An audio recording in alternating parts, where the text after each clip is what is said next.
Mara baada ya kupata kibali kwa Mungu, nichukue nafasi hii sasa kumkaribisha mtumishi wa Mungu anayeenda kutuletea neno la Mungu katika kipindi hiki cha kwanza asubuhi ya leo. Mtumishi wa Mungu, karibu.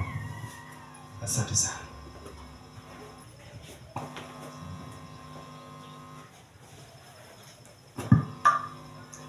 Wapendwa, Bwana Yesu asifiwe. Amina. Bwana Yesu asifiwe. Amen.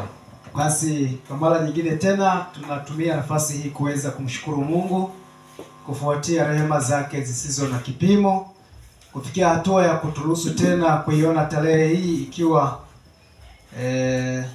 tulilala kama wafu, hatukujua chochote kilichokuwa kiendelea juu ya dunia, lakini kwa neema yake ameweza kutupatia kibali cha kufikia tena wakati huu tuliotarajia jina lake liweze kutukuzwa. Amen. Mara baada ya maneno haya machache, nipende kuwakaribisha nyote mlio hapa na wote ambao mnatufuatilia sasa kutokea nje ya maeneo haya, ili kusudi tuweze kushiriki wote katika kujifunza kweli zake, ili hatimaye tufae kuwa miongoni mwa watakaoweza kuokolewa hivi karibuni. Nipende kuanza na maneno ya utangulizi. Wapendwa, tunakabiliwa na umuhimu mkubwa sana wa kuweza kuwa wasomaji kuliko tulivyowahi kufanya. Tunakabiliwa na umuhimu wa kutulia na kutafakari tulichokisoma kuliko tulivyowahi kufanya katika historia ya wanadamu.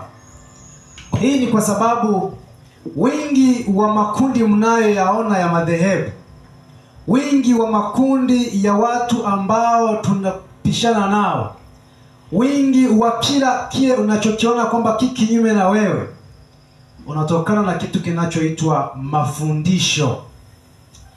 Lakini hata hivyo, kana kwamba haitoshi, huwezi ukapata fundisho kama haujapata mtu ambaye anakufundisha. Hivi nimesemaje? Yaani fundisho ili liweze kukuingia linatokea kwa mtu mwingine.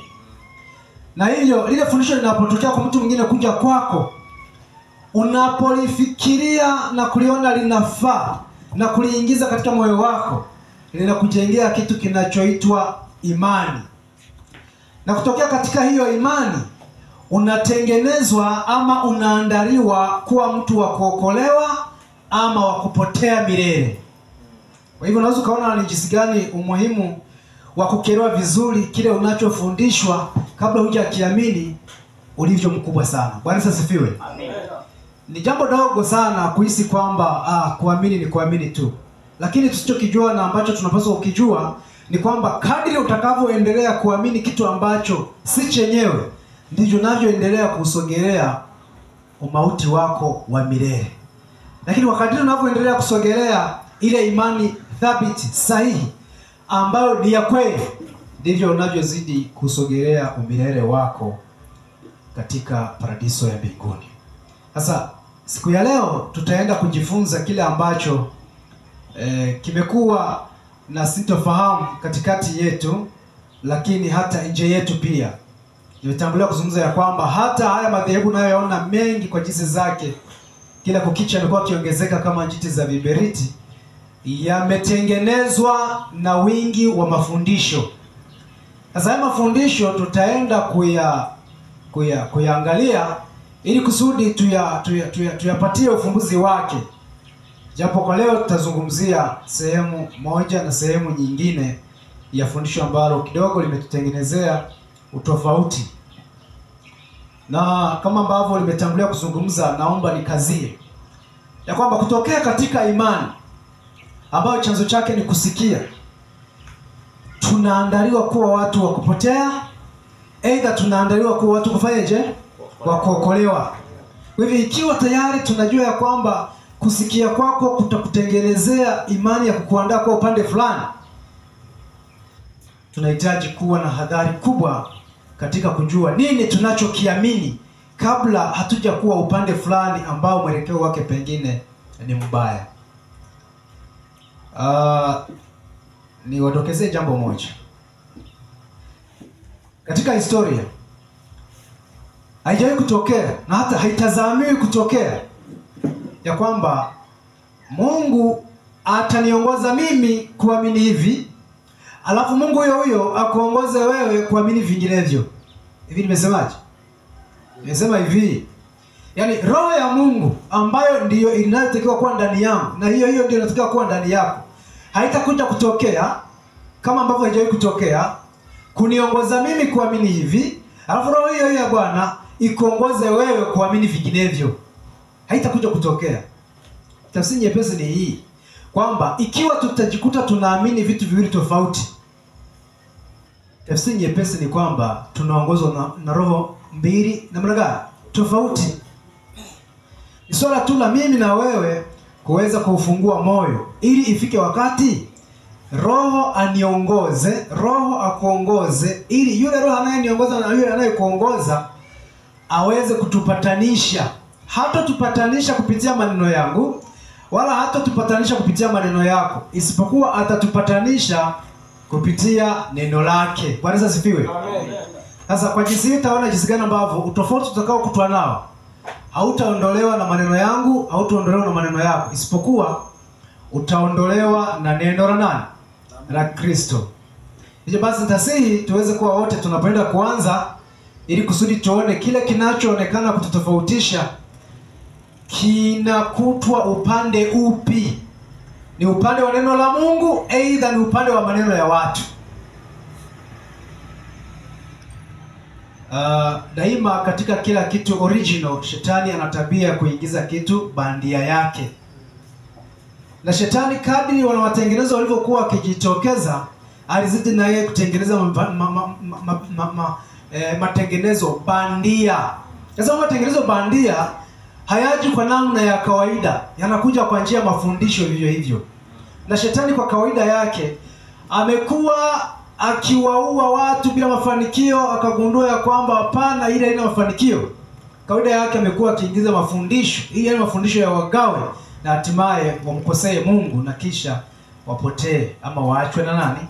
Na Mungu. Sasa leo tutajifunza fundisho ambalo limetutenganisha na wanaotengenezwa wengine, ambalo kwa kweli kwa sehemu ukimkingia sikio mtu anayeamini hivi na mwingine anayeamini hivi, utadhani ya kwamba huyu yuko sahihi na pengine huyu yuko sahihi. Sasa sitaki niseme mimi ndio niko sahihi, na sitaki niseme kwamba wewe ndio uko sahihi. Badala yake turuhusu neno la Mungu litusaidie kuelewa kwamba ni nani aliyeko sahihi.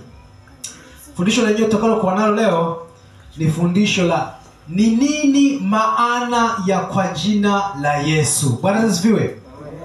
Hicho ndicho kichwa cha habari ama kichwa cha somo tutakachokuwa nacho katika somo la leo. Nini maana ya kwa jina la Yesu? Mapema wakati wa matengenezo wanaibuka, walitolewa katika mifumo ya dhehebu na madhehebu, kila mmoja akiwa na kitu kilichomfanya ainuke. Lakini kadri muda ulivyoendelea, mafundisho yalizidi kuonekana ya kwamba hili na hili sio yenyewe. Kwa hivyo kadri matengenezo yanavyoendelea, na mafundisho yanazidi kuibuka mengine na mengine. Sasa leo tutahitaji tuwe na kipengele hicho, na hii ni sehemu ya kwanza. Nini maana ya kwa jina la Yesu? Na ikumbukwe na isisahaulike ya kwamba mpango wa ukombozi ni moja ya tukio katika matukio ya ukombozi. Bwana Yesu asifiwe. Na ikiwa ubatizo ni moja ya tukio katika matukio ya ukombozi, basi tutadaiwa kuelewa vizuri katika kitabu kile cha Warumi sura yake ni ya 6 mstari wa 3 mpaka wa 6. Nikuombe msomaji, mtu wa baba, utusomee kitabu hicho, Warumi sura ya 6 mstari wa 3 mpaka wa 6. Warumi, kitabu cha Warumi sura ya 6 mstari wa 3 hadi wa 6. Neno la Bwana linasema. Neno la Bwana linasemaje? Hamfahamu ya kuwa sisi sote sote tuliobatizwa katika Kristo Yesu. Anauliza, mfahamu sisi sote tuliobatizwa katika Kristo Yesu Tulibatizwa katika mauti yake. Kwamba tulibatizwa katika mauti yake. Basi tulizikwa pamoja naye kwa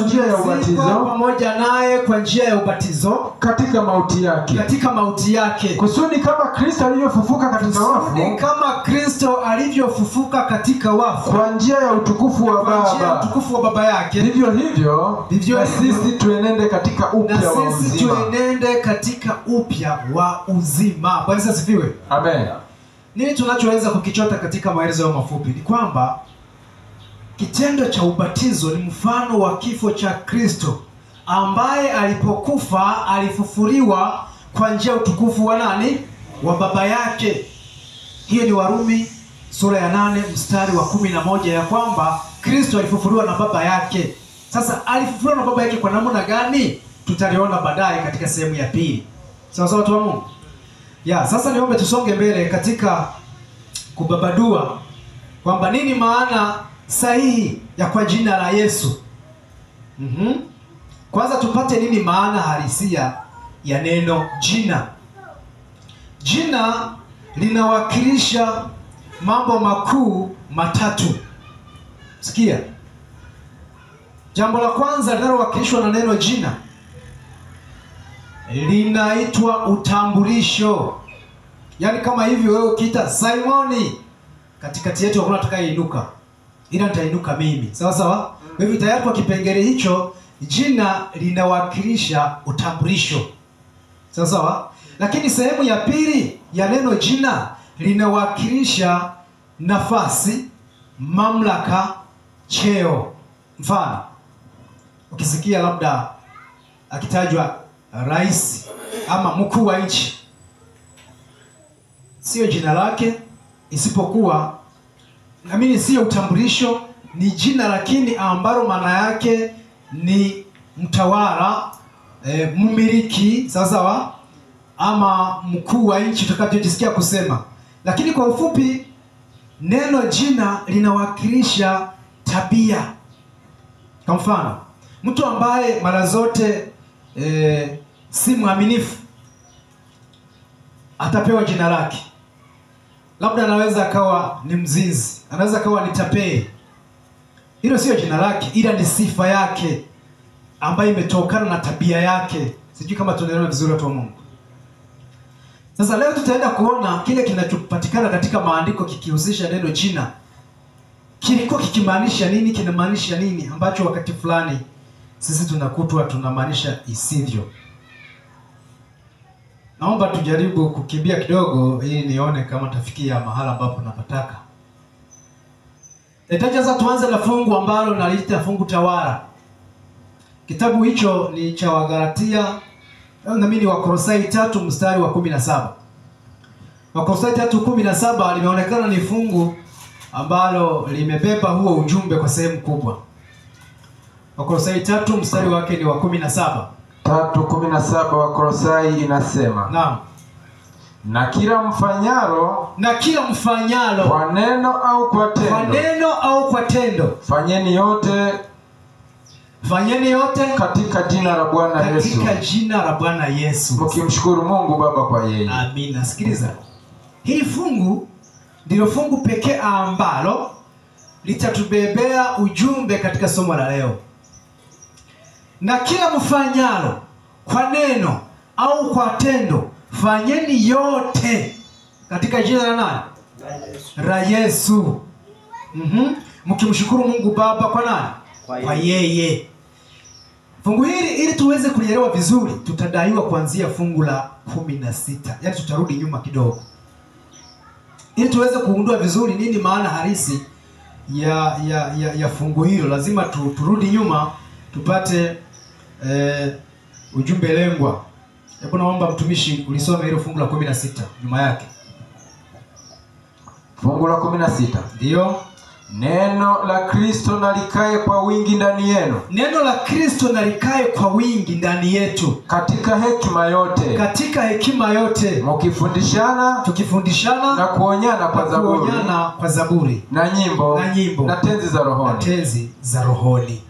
Alafu huku mkimwimbia Mungu, huku tukimwimbia Mungu kwa neema mioyoni mwenu. Kwa neema mioyoni mwetu. Bwana asifiwe. Fungu hili ukilisoma ndipo ukashuka kwenye lile la 17, kuna kitu utakachokipata tofauti na ambavyo ungesoma lile fungu la 17 peke yake. Amesema neno la Kristo na likae kwa wingi ndani yenu. Sasa kwa sasa tunaweza kusema neno la Kristo na likae kwa wingi ndani yetu, au sio? Sasa neno la Kristo likishakaa kwa wingi ndani yetu, kwa vyovyote vile, usikie hii, kwa vyovyote vile kila tufanyaro kwa neno na kwa tendo tutakuwa tunalifanya katika jina la Yesu. Ni kama hujaelewa vizuri. Hebu narudia. Ni hivi. Kumbuka neno la Kristo likikaa ndani yetu kwa wingi, si maneno. Sijui kama naeleweka vizuri. Si maneno, neno la Kristo. Na tukizungumzia neno la Kristo, hivi tumesemaje neno la Kristo? Yohana 6:63 inasemaje? Yohana 6:63 ili tueleweke vizuri tunapozungumza hicho kitu. Yohana 6:63. Ndio. 6:63 Yohana inasomeka hivi. Ndio. Roho ndiyo itiayo uzima. Roho ndiyo itiayo uzima. Mwili haufai kitu. Mwili huu haufai chochote. Maneno hayo niliyowaambia. Sikia hii sasa ingie vizuri kama dawa. Maneno hayo niliyowaambia ni roho. Ni nini ati? Ni roho. Ni roho. Tena ni uzima. Tena ni uzima. Sasa sikiliza vizuri. Ikiwa maneno ya Kristo au neno la Kristo itakapokaa kwa wingi ndani yetu, kwa muktadha wa fungu hilo la Yohana 6:63, ina maana ni roho ya Kristo inapokuwa ndani yetu kwa wingi. Kwa vyovyote vile, wazo langu, wazo lako, mawazo yetu, maneno yetu, matendo yetu yote yatakuwa yanamwakilisha nani? Kristo. Ni kama bado unaweza kawa bado sijaeleweka vizuri. Unajua hili fungu tukielewa vizuri, mengine yote yatakuwa ni kuteremka tu. Sawa sawa tu Mungu. Ukisoma katika kitabu cha Wakorintho wa pili sura ya 5:17, hebu nisomee hapo mtumishi. Wakorintho wa pili sura ya 5 mstari wa 17. Wakorintho wa pili 5:17 inasomeka hivi. Ndio. 17. Hata imekuwa mtu akiwa ndani ya Kristo, amekuwa kiumbe kipya. Ya kale yamepita, tazama yamekuwa mapya. Amina. Amen. Hata imekuwa mtu akiwa ndani ya Kristo, ya kale yamefanyaje? Yamepita, tazama yamekuwa namna gani? Mapya. Ndicho kile Kristo anachokizungumzia katika Yohana 17 ili watu sipolisoma, ya kwamba yeye akiwa ndani yetu na sisi tukawa ndani yake, basi tutakuwa kitu kimoja, kwa mfano wa yeye alivyo mmoja na nani? Na Baba. Sasa huo umoja wao kati ya Kristo na Baba yake ni kwa sababu ya roho yao. Ndicho kile kinachomwezesha Kristo, wazo lake, nia yake, makusudio yake yasitofautiana na ya nani? Na ya Baba yake. Kwa hivyo kile kitakachotufanya sisi tuweze kuwa viumbe vipya ni kwa sababu ya hilo neno la Kristo litakapokuwa limekaa ndani yetu kwa wingi. Sasa naomba nishuke sasa.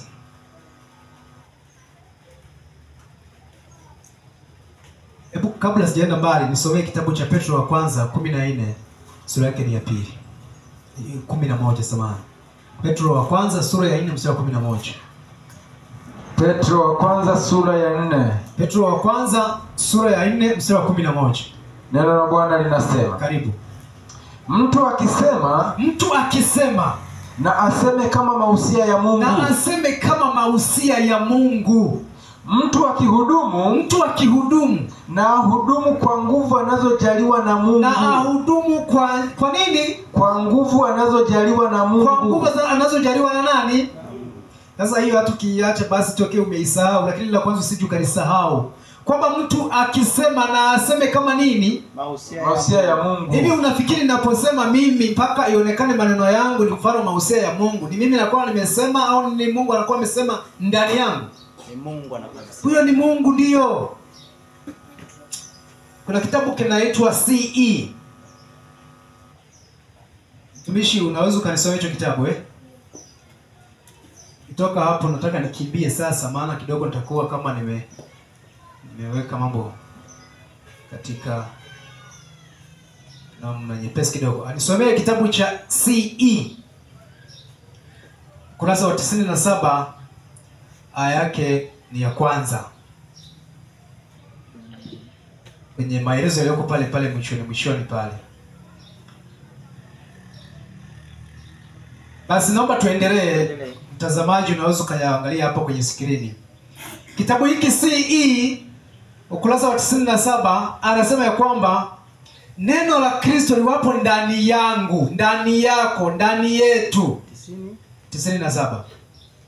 Ndani yako, ndani yangu, ndani yetu litakuwa ni nafsi ya Kristo. Ndicho kile kitakachopelekea mimi nikisema maneno yangu yawe kama mausia ya nani? Ya Mungu. Kwa hivyo neno la Kristo likikaa kwa wingi ndani yangu, roho ya Kristo ikiwa ndani yangu kwa wingi, basi mimi nitakuwa nikifikiri, nikisema, nikitenda kama Bwana anavyotaka. Bwana Yesu asifiwe. Naomba tusonge mbele. Haya mwalimu. Haya ni ya kwanza, lakini mtazamaji anaweza kaiangalia hapo kwenye skrini. Naomba tusonge mbele. Atayaona tu yako hapo chini kidogo mwishoni mwa hiyo aya.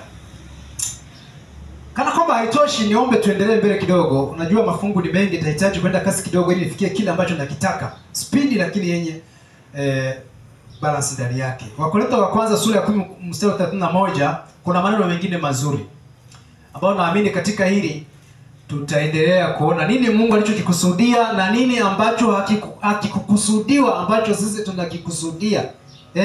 Na hiyo inatupelekea kuwa kinyume cha matarajio ya Mungu. Wakorintho wa kwanza 10:31. 10:31 Wakorintho wa kwanza inasomeka. Ndio. Basi mulapo au munywapo au mtendapo neno lolote, fanyeni yote kwa utukufu wa Mungu. Fanyeni yote kwa utukufu wa Mungu. Sasa ikiwa kwa kula, kwa kunywa na kutenda lolote, nitakapofikia hatua ya kumrudishia Mungu utukufu kwa hayo yote yaliyotajwa hapo, ni ya kwamba anayetukuzwa ni yeye aliyeyafanya hayo yafanyike. Kama mimi ndiye ningekuwa nimeyafanya, utukufu ungenirudia mimi. Lakini kwa sababu utukufu unamrudia yule, tafsiri yake ni kwamba ndiye aliyewezesha hayo ndani yangu. Sio kama naeleweka? Yaani kwamba tunapokula, tunapokunywa na kutenda chochote ama lolote na utukufu kumrudia Bwana, tafsiri yake ni kwamba aliyewezesha hayo sio mimi. Bwana asifiwe. Isipokuwa ni yeye aliyewezesha, ndio maana utukufu unamrudia yeye. Somo letu linasema nini maana sahihi ya kwa jina la Yesu. Unajua inaweza kawa ni maana lakini isiwe sahihi. Sasa tunatafuta nini maana sahihi ya kwa jina la Yesu. Tunaendelea.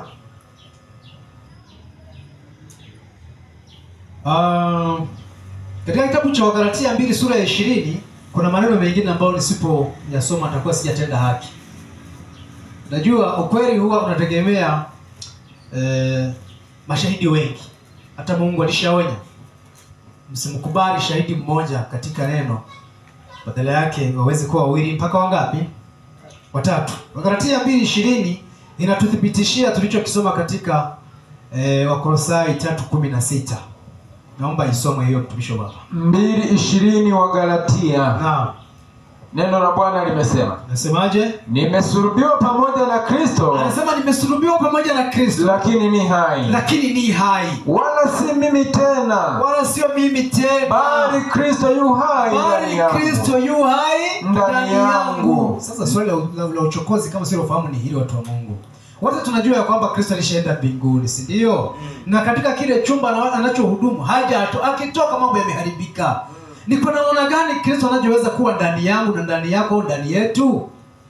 Ndicho kile tulichokisoma ya kwamba neno la Kristo na likae kwa wingi ndani yangu. Neno la Kristo. Hebu nichokoze kidogo ufahamu. Wapendwa, kabla mtu haja asema lolote, ina maana kabla hujasikia mawimbi ya sauti ya maneno yale, tayari ile neno limetokea wapi? Moyoni. Yaani pale kwenye kusikia ni utekelezaji wa kile ambacho kilikuwa wapi? Ndani. Na moyoni ni wapi? Ni kwenye ubongo. Kwa neno la Kristo, yaani ni sawa kusema hivi, Mungu amewekeza maneno yake ama kile anachotaka kiwe katika maandishi. Kwa ni sawa kusema ya kwamba hiki tunachokuwa tukikisoma ni maneno ama ni mawazo ya nani? Ya Mungu. Nakosa kauli nzuri ya kutumia, lakini nafikiri mnanielewa, si ndio? Kwamba unapoandika yale maandishi yatoki kwenye vidole, hapana. Yale maandishi yanatoka kwenye nini? Kwenye ubongo. Kwa Mungu alichukua vile vya kwake katika ubongo wake, akaviwekeza kwenye maandishi. Kwa hivyo yale maandishi tunapoyasoma, tunasoma kile kilichoko katika moyo wa nani? Wa Mungu. Kwa nini tafsiri nyepesi kusema hivi? Haya maneno yakiwa ndani yetu, ni Mungu ama ni Kristo aliye ndani yetu?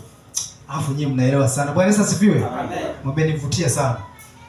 Sasa kama vile haitoshi, nisomee kitabu hicho cha Petro wa kwanza sura ya 4 mstari wa 2. Uone kile ambacho sasa Paulo kupitia uvuvio wa Kristo anasema nini tukifanya kwa muda mfupi kabla Yesu hajaja. Petro wa kwanza 4:2. Ipasavyo. Petro wa kwanza 4 sura ya mstari wa 2. Neno la Bwana linasema. Inasemaje? Tangu sasa. Sikiliza sasa hiyo point ilivyokaa vizuri. Tangu sasa msiendelee kuishi katika tamaa za wanadamu. Kuishi katika tamaa za nini? Za wanadamu. Badala yake bali katika mapenzi ya Mungu. Bali katika mapenzi ya Mungu. Wakati wenu uliobaki wa kukaa hapa duniani. Kwa wakati huu wetu uliobakia wa kukaa wapi? Hapa duniani. Sasa unaposikia mapenzi ya Mungu, unaweza ukaelezea ukasema hivi: matakwa ya Mungu, matashi ya Mungu. Swali: kama mimi ama wewe au sisi tukifanya matakwa ya Mungu, ndio mapenzi ya Mungu, tukitenda, ni sisi tumetenda ama ni Kristo aidha Mungu aliyetenda? Mungu. Amina. Mko vizuri. Nimeambia nimewapenda bure. Sasa naomba tupige hatua kidogo. Paka hapo hapana shaka. Kwa mafungu tu hayo kidogo, maana ni yakati kiwepesi namna hiyo. Paka hapo hapana shaka ya kwamba Wakolosai 3 mstari wa 17, naomba nirudie hilo fungu ili tuweze kuhama upande wa pili baada ya kuwa tumejikumbusha nini kilichokuwa kimezungumzwa mapema. Kolosai 3:17. Ndio. Na kila mfanyalo kwa neno au kwa tendo, fanyeni yote katika jina la Bwana Yesu. Fanyeni yote katika jina la Bwana nani? Yesu. Mkimshukuru Mungu Baba kwa yeye. Amina. Kwa hivyo bila shaka kwa mafungu hayo machache tuliyosoma, kufanya lolote kwa neno aidha kwa tendo, nini kilichokuwa kimekusudiwa katika fungu hilo? Ni kumtukuza Mungu kwa maneno yetu, kwa matendo yetu, ikiwa ni matokeo ya Kristo kuwa ndani yetu. Unajua, ukijitafsiri kwa kiwango cha unavyojitambua, kila atakayekuwa na kuona ataona kwamba wewe ni tofauti na mwingine. Kiswahili kama sio chepesi Nasema hivi: kama wewe unajitambua kwamba si sawa na fulani, kwa vyote vile hutafanya kama fulani. Kwa hivyo utakuwa ukitenda kwa kutafsiri utambuzi wako kwamba wewe ni nani, kwamba wewe umebeba jina, umebeba mamlaka ya Kristo, umebeba uwepo wa Kristo, umembeba Kristo. Kwa vyote vile utatenda kama tendavyo fulani, utatenda kama atendavyo nani? Kristo. Kwa sababu Kristo ndiye anayehimiza mawazo, maneno, matendo. Tumesoma hata kwenye hiyo Wakorintho ya kwamba tunapokula, tunapokunywa, utukufu unamrudia nani? Kristo. Lakini tutakapokula tutakavyo, tutakapokunywa tutakavyo, kama tutakutwa sisi ndio watekelezaji, na ndivyo itakavyokuwa tukifanya tutakavyo, hatutabeba utukufu sisi, badala yake tutabeba laana. Maana kwa vyote tukifanya kinyume cha atakavyo Kristo, tutatenda au tutafanya vyovyote vile ovyo. Kwa hiyo Wakolosai 3 mstari wa 17 inawasilisha tabia njema inayoonesha matokeo ya Kristo kuishi ndani yetu. Sasa naomba mtumishi tuingie katika kiini. Tunaanza kuzama ndani sasa. Tufungue kitabu kile cha Matendo sura ya 2 mstari wa 36 mpaka 38. Tusisahau mada yetu inasema nini maana sahihi ya kwa jina la Yesu. Nini Mungu alichokusudia, nini hakukusudia ambacho sisi tunakikusudia. Matendo sura ya 2 mstari wa 36 hadi 38. Najua watu wamekuwa wakisoma fungu lile la 38 lakini fungu la 36 na 37 wamekuwa hawalisomi. Hebu tulisome Matendo sura ya 2 mstari wa 36 hadi 38. Nasoma. Ndiyo, karibu. Basi nyumba yote ya Israeli na wajue yakini ya kwamba Mungu amemfanya Yesu huyo mliyemsulubisha. Amemfanya Yesu Kristo huyo mliyemsulubisha kuwa Bwana na Kristo. Subiri kidogo kwanza. Petro akasema maneno hayo ya kwamba jueni yakini ya kuwa. Ukisikiliza neno kama hilo, kuna haja kama kulikuwa na kauchafu kwenye sikio ukatoe ili uweze kusikiliza vizuri.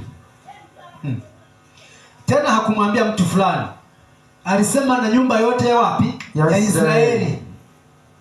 Ya kwamba wajue yakini ya kuwa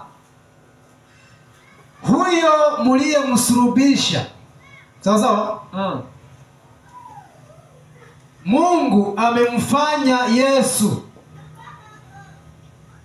Amba nirudie nisije nikakosea nikawapoteza. Basi nyumba yote ya Israeli na wajue yakini ya kwamba Mungu amemfanya Yesu huyo mliyemsulubisha kuwa Bwana na nani? Na Kristo. Sasa hawa ndugu, sikia hii kwanza itusaidie. Hawa ndugu wakati wanamfanyia Kristo walivyoona inafaa mbele zao, walimfanyia kama mtu fulani hivi ambaye anataka kupokonya mamlaka isiyo mhusu, ambaye anataka kujiweka mahali ambapo si pake, ambaye anataka kuteka kile ambacho si cha kwake. Walimfanyia hivyo kana kwamba wana haki ya kumfanyia wale mfanyia, kwa sababu hakustahili kufanya hayo ambayo alikuwa akiyafanya. Hakustahili kujiita vile alivyokuwa akijiita. Lakini baada ya kuwa Petro sasa amewatamkia ya kwamba sikilizeni, huyu ambaye mlimsulubisha Mungu amemfanya kuwa Bwana na Kristo. Kumbe iko hivyo. Ndipo wakachoma mioyo yao. Nini kilichoendelea? Hebu soma endelea sasa, nimekukatia samani. 37 pale. Nasema ndio walipoyasikia hayo maneno wakachomwa mioyo yao. Anasema walichoma mioyo yao. Wakamwambia Petro na mitume wengine. Ndipo wakamwambia Petro na wale wenzake, sasa tutendeje ndugu zetu? Baada ya kuhofu ya kwamba kumbe walichokitekeleza kwa Yesu, walitekeleza tendo baya kwa ambaye siye. Sasa ndipo wakaomba msaada. Tutendeje sasa baada ya kuwa tumegundua hivi? Petro akawaambia. Ndipo Petro akafunua kinywa chake akasema, akawaambia, tubuni mkabatizwe kila mmoja. Tubuni mkabatizwe kila mgapi? Kila mmoja. Kwa jina lake Yesu Kristo. Kwa jina lake Yesu nani? Kristo. Mpate ondoleo la dhambi zenu. Mpate ondoleo la dhambi zenu. Nanyi mtapokea kipawa cha Roho Mtakatifu. Nanyi mtapokea kipawa cha Roho Mtakatifu. Amina. Amen. Baada ya kuwa sasa Petro amewaeleza hiyo kauli iliyoonekana kuwatisha sana, ulifika wakati wakaomba msaada. Tutende kipi sasa ili tupate usalama? Maana inaonekana tulifanya tusichokijua kwa ambaye ni wa kiwango cha juu. Hujanielewa vizuri. Yaani ni kwa mfano ambaye hajulikani kwetu sisi. Ana nafasi ya juu zaidi. Ana mamlaka kubwa nchini. Sawa sawa? Pengine tuchukulie ni mkuu wa mkoa, si ndio? Sasa tumekuwa naye hapa, amevaa tu kienyeji na wala hata mtu mwenzake aliye karibu yake. Sasa tukamfanyia ndivyo sivyo. Na baadaye tukaja kugundua kwamba tulichomfanyia huyu ni kibaya, lakini pia ni mwenye mamlaka kubwa. Kwa vyovyote vile ninashawishika kuona tukienda kuomba nini? Msamaha, si ndio? Ndicho kile mfano wa hao ndugu walichokifanya. Sasa baada ya kuwa wameenda kwa Petro wakaomba kutambua nini wakitende ili wawe salama, akawaambia, sikilizeni, mnatakiwa kubatizwa kwa jina lake ili muweze kupata ondoleo nini? La dhambi. Dhambi gani? Ile mlioitenda. Na kisha mtapokea nini? Roho Mtakatifu, kipawa cha Roho Mtakatifu. Sasa tutaenda kuona mbele kidogo kwamba nini maana sahihi ya kwa jina la Yesu. Hatujaielewa, lakini naona nyinyi mtawahi kuelewa, kwa sababu mko makini. Sasa tutabaini nini hicho ambacho kilikuwa kimekusudiwa na nini hakikusudiwa, lakini sisi sasa hivi tunakikusudia. Nimewaambia haijajulikana ya kwamba hivi mimi ninachokielewa ama ninachokiamini katika maana ya hilo jina la Yesu ni ipi, na wewe unachokiamini maana ya hilo jina la Yesu ni ipi. Hakuna anaweza kusema niko sahihi. Sawa sawa, paka neno lenyewe lifanyeje? Liseme. Daima ukweli huaga hau ukweli kwa kuwa unaaminiwa na wasomi. Hapana. Na ukweli haujawahi kuwa na hautazamiwi kuja kuwa ukweli kwa sababu unaaminiwa na watu wengi. Hicho pia si ukweli. Ila ukweli utakuja kufahamika kwamba ni ukweli pindi unapokuwa umethibitishwa na Mungu katika neno lake. Bwana asifiwe. Kwa hivyo kitakachotupelekea tujue kwamba maana sahihi ya kwa jina la Yesu ni ipi ni neno lenyewe. Naomba tusonge mbele sasa. Tutaanza na kitabu cha Yohana sura ya 3 mstari wa 22 na 23. Tunaingia katika wepesi wa kuelewa nini ambacho kilikusudiwa. Naomba tuwa baba tusomee maeneo hayo. Yohana sura yake ni ya 3 mstari wa 22 na 23. Neno la Bwana linasema, baada ya hayo Yesu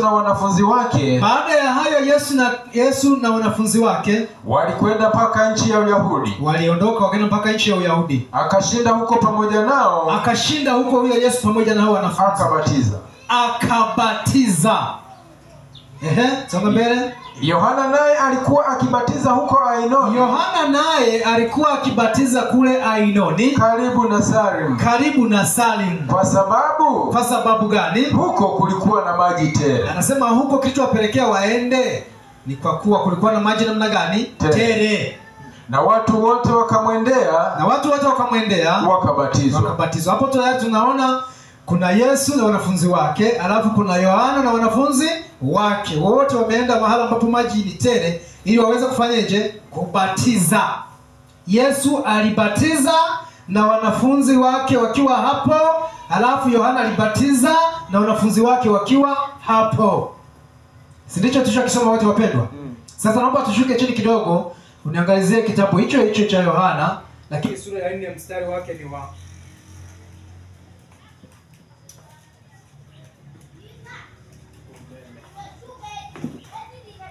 samahani kidogo, naomba tuweze kufanya mabadiliko kidogo. Pause kidogo. Hamu ya kuwa Mafarisayo wamesikia kwamba Yesu anafanya wanafunzi wengi kuliko Yohana. Kwa hiyo Bwana alipofahamu kuwa Mafarisayo wamesikia kwamba anafanya wanafunzi wengi kuliko Yohana na kuwabatiza. Lakini endelee. Lakini Yesu mwenyewe hakubatiza.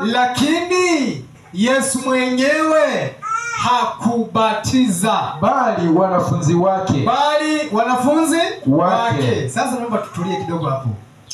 Kwenye fungu la kwanza ameonyesha jinsi gani ambavyo wakati Yesu alipogundua ya kwamba Mafarisayo ama viongozi wa kidini wakati ule ama viongozi wa dhehebu lile wamegundua ya kwamba anafanya wanafunzi wengi na kuwabatiza.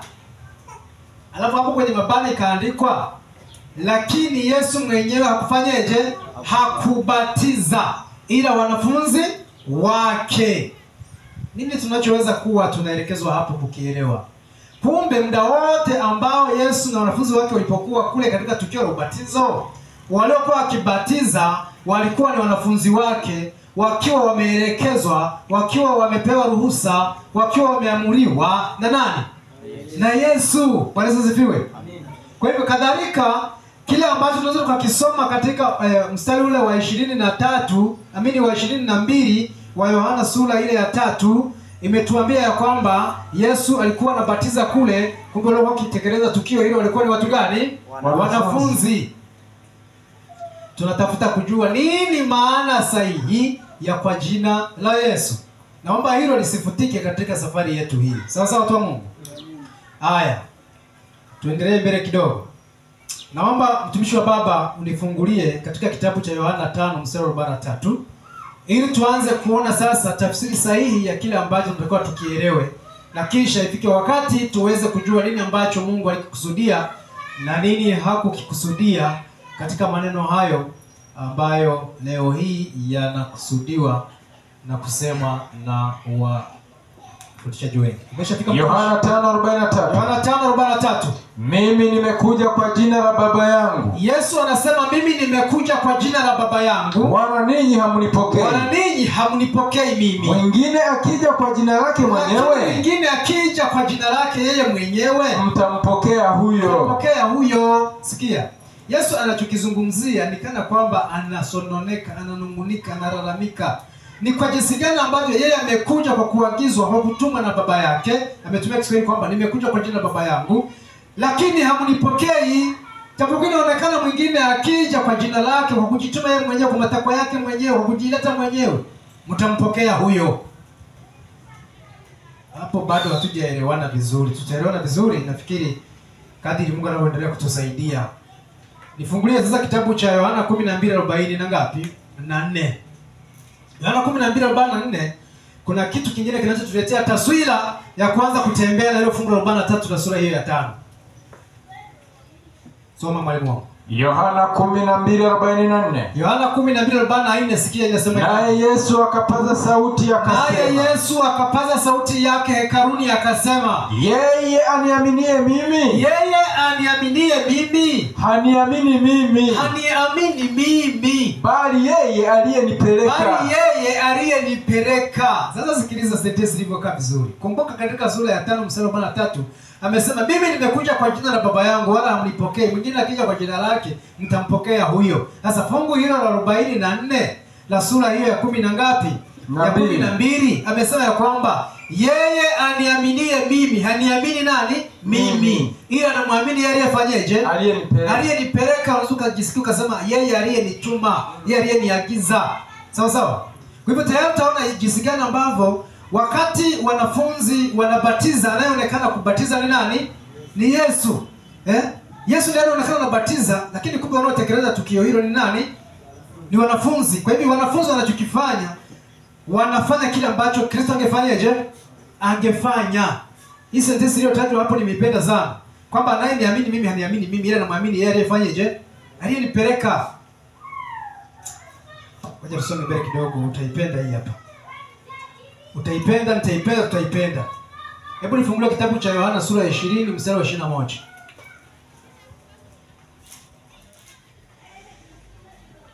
Yohana 20 mstari wa 21 anasemaje? Nasema. Ndio. Basi Yesu akawaambia tena. Basi Yesu akawaambia tena, watu gani hao? Amani iwe kwenu. Anawaambia mitume ya kwamba amani iwe kwenu. Kama Baba alivyonituma mimi. Sikia hiyo sasa, ingie vizuri kama chakula kitamu katika mdomo wako. Kama Baba alivyonituma mimi. Kama Baba alivyonituma mimi. Mimi nami nawapeleka ninyi. Mimi nami nawapeleka. Sasa tuseme hivi, kama Baba alivyonituma mimi, mimi nami nawatuma, au mimi nami nawaagiza. Hiyo sentence imekaaje jamani? Kwamba Yesu anawaambia sikilizeni, kama vile mimi Mungu alivyonituma katika kitabu cha Yohana 5:43, mimi nami nawatuma ninyi. Sasa tunachoenda kukitafuta kitapatikana, ama ufumbuzi wake utatokea katika mafungu kama haya. Ninachokitaji tu ni swala dogo la kupanua mipaka ya ufahamu. Kama nilikuwa nafahamu kuanzia hapa mpaka hapa, sasa kuanzia leo nianze kufahamu kuanzia hapa mpaka kule mbele. Sasa watu wa Mungu, ili tuweze kung'amua kwamba nini Mungu alichokusudia katika matumizi ya hayo maneno ya kwamba kwa jina la Yesu ni nini, na ambacho kikusudia ni kitu gani, na ambacho sisi tunakikusudia tunakiweka hapo mahala pake. Imekaa vizuri katika fungu hili ya kwamba kama vile Baba alivyonipeleka mimi, mimi nami nafanyaje? Nawapeleka. Ama kama vile Baba alivyonituma, mimi nami nafanyaje? Nawatuma. Kwa hivyo hawa wanafunzi watasema na wao wamekuja kwa jina la nani? La Yesu. La Yesu, sawa na Yesu alivyosema nimekuja kwa jina la nani? La Baba. Si rahisi namna hiyo? Ndio. Naomba tusonge mbele kidogo. Sasa unifungulia kitabu cha Yohana 10:40. Kabla hujaenda huko kwenye Yohana 40, kwenye Yohana 10:40. Ukisoma katika kitabu cha Yohana 12 mstari wa 42 kuna maneno fulani hivi ambayo yanahitajika kueleweka. Yohana 12 mstari wa 42 kuna maneno mazuri pale. Naomba walakini hata katika wakuu kuna wakati ambao walifanya kitu ambacho ni mapema mno kujua kama umekifanya, lakini kwa sababu yeye anajua kusoma ndani ya mioyo yao, aligundua ya kwamba hata katika viongozi kuna kitu alichokifanya. Soma hapo. Walakini hata katika wakuu, Walakini hata katika wakuu, kwa maana wale viongozi walikuwemo wengi waliomwamini. walikuwa wanaamini nani? Kristo. Lakini kwa sababu ya Mafarisayo, Sikia hiyo sasa. Lakini kwa sababu ya Mafarisayo hawakumkiri, kwa maana ya kumsema wazi, wasije wakatengwa na sinagogi. Hivi unadhani kilichomaanishwa hapo ni kitu gani ambacho nasi tunatakiwa tusihame? Ni hiki ya kwamba katika wale viongozi wa dhehebu lile walikuwa waliomwamini ya kwamba yeye ni mwana wa Mungu. Kumbuka kikwazo kwa Kristo na Wayahudi ilikuwa, je, yeye ni mwana wa Mungu au ni ndugu mwananchi tu aliyezaliwa pale Nazareti? Sasa anasema kwa kile alichokitenda walikuwa viongozi waliomwamini, lakini hakuweza kujidhihirisha kwamba wanamwamini, hakuweza kumkiri. Ndio maana katika ile fungu la 44 tumeweza kupata hayo maneno. Sasa naomba unisomee katika kitabu cha Mathayo 10 mstari wake ni wa 40. Mathayo 10:40 kuna pointi nzuri ambayo itatuongoza kuelewa maana sahihi ya kwa jina la Yesu tunapoendelea. Mathayo 10 mstari wake ni wa 40. Mathayo 10:40 inasema, ndio, awapokeaye ninyi anipokea mimi, naye anipokeaye mimi ampokea yeye aliyenituma. Sikia hizo zilipokaa vizuri, kwamba awapokeaye ninyi anipokea mimi, na yeye anipokeaye mimi ampokea yeye aliyenituma. Sentensi hiyo imekaa vizuri hivi ya kwamba kama vile baba ambaye alikuja kufanyia kazi mapenzi ama matakwa ya baba yake, kadhalika sisi nasi tunafanyia kazi mapenzi ama matakwa ya Kristo. Kwa mfano, ameliweka vizuri hivi, awapokeaye ninyi anipokea mimi, na anipokeaye mimi ampokea yeye nani? Baba aliyenipeleka au aliyenituma. Kwa hivi sawa na kusema hivi, wanafunzi wa Yesu walikuwa wakifanya kile ambacho Kristo anataka wakifanye. Na kadhalika sasa sisi upande wetu kwa sasa kuna pointi ya msingi tutakaojifunza, tutakaotuongoza kulielewa hili fundisho kwa upesi mno. Ndio. Mtumishi, tuko pamoja? Aha, tunaenda kusoma sasa kitabu kile ni cha Yohana sura ya 13 mstari wa 20. Yohana 13 fungu lake ni la 20. Yohana 13:20. Sikia hii inapozama ndani inayo. Amin nawaambieni. Anasema amini nawaambieni, yeye ampokeaye mtu yeyote nimpelekaye, yeye ampokeaye mtu yule ambaye nimemwagiza mimi, anipokea mimi, amenipokea mimi, naye anipokeaye mimi, na huyo anayenipokea mimi ampokea yeye aliyenipeleka. Amina. Sikiliza, kulikuwa na kesi hapo ambayo nataka nirudishe kule kwa Yohana 12 mstari wa 42. Nataka tuelewane vizuri, tusifanye haraka. Wapendwa, tuko pamoja? Bwana Yesu asifiwe. Tusisinzie sawa watu wa Mungu. Wakati huo Wayahudi walidhani ya kwamba wanamwamini Mungu kuliko Yesu. Yaani walisema hivi, sisi tunamwamini Mungu wa Ibrahimu baba yetu.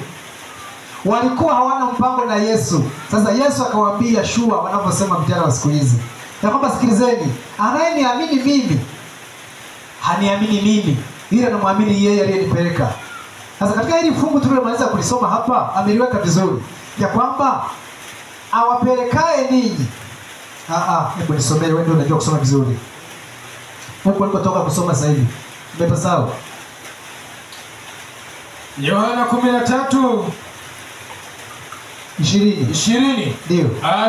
Amin nawaambieni. Anasema amini nawaambieni, yeye ampokeaye mtu yeyote nimpelekaye, yeye anayempokea mtu yeyote anayepelekwa na mimi, anayeagizwa na mimi, anipokea mimi, amenipokea mimi, naye anipokeaye mimi, na yule anayenipokea mimi ampokea yeye aliyenipeleka. Hiki Kiswahili ni kama vile kinazunguka, lakini ni Kiswahili kinachonifanya nielewe, kinachofanya uelewe, kinachotufanya sote tuelewe nini maana halisi iliyolengwa.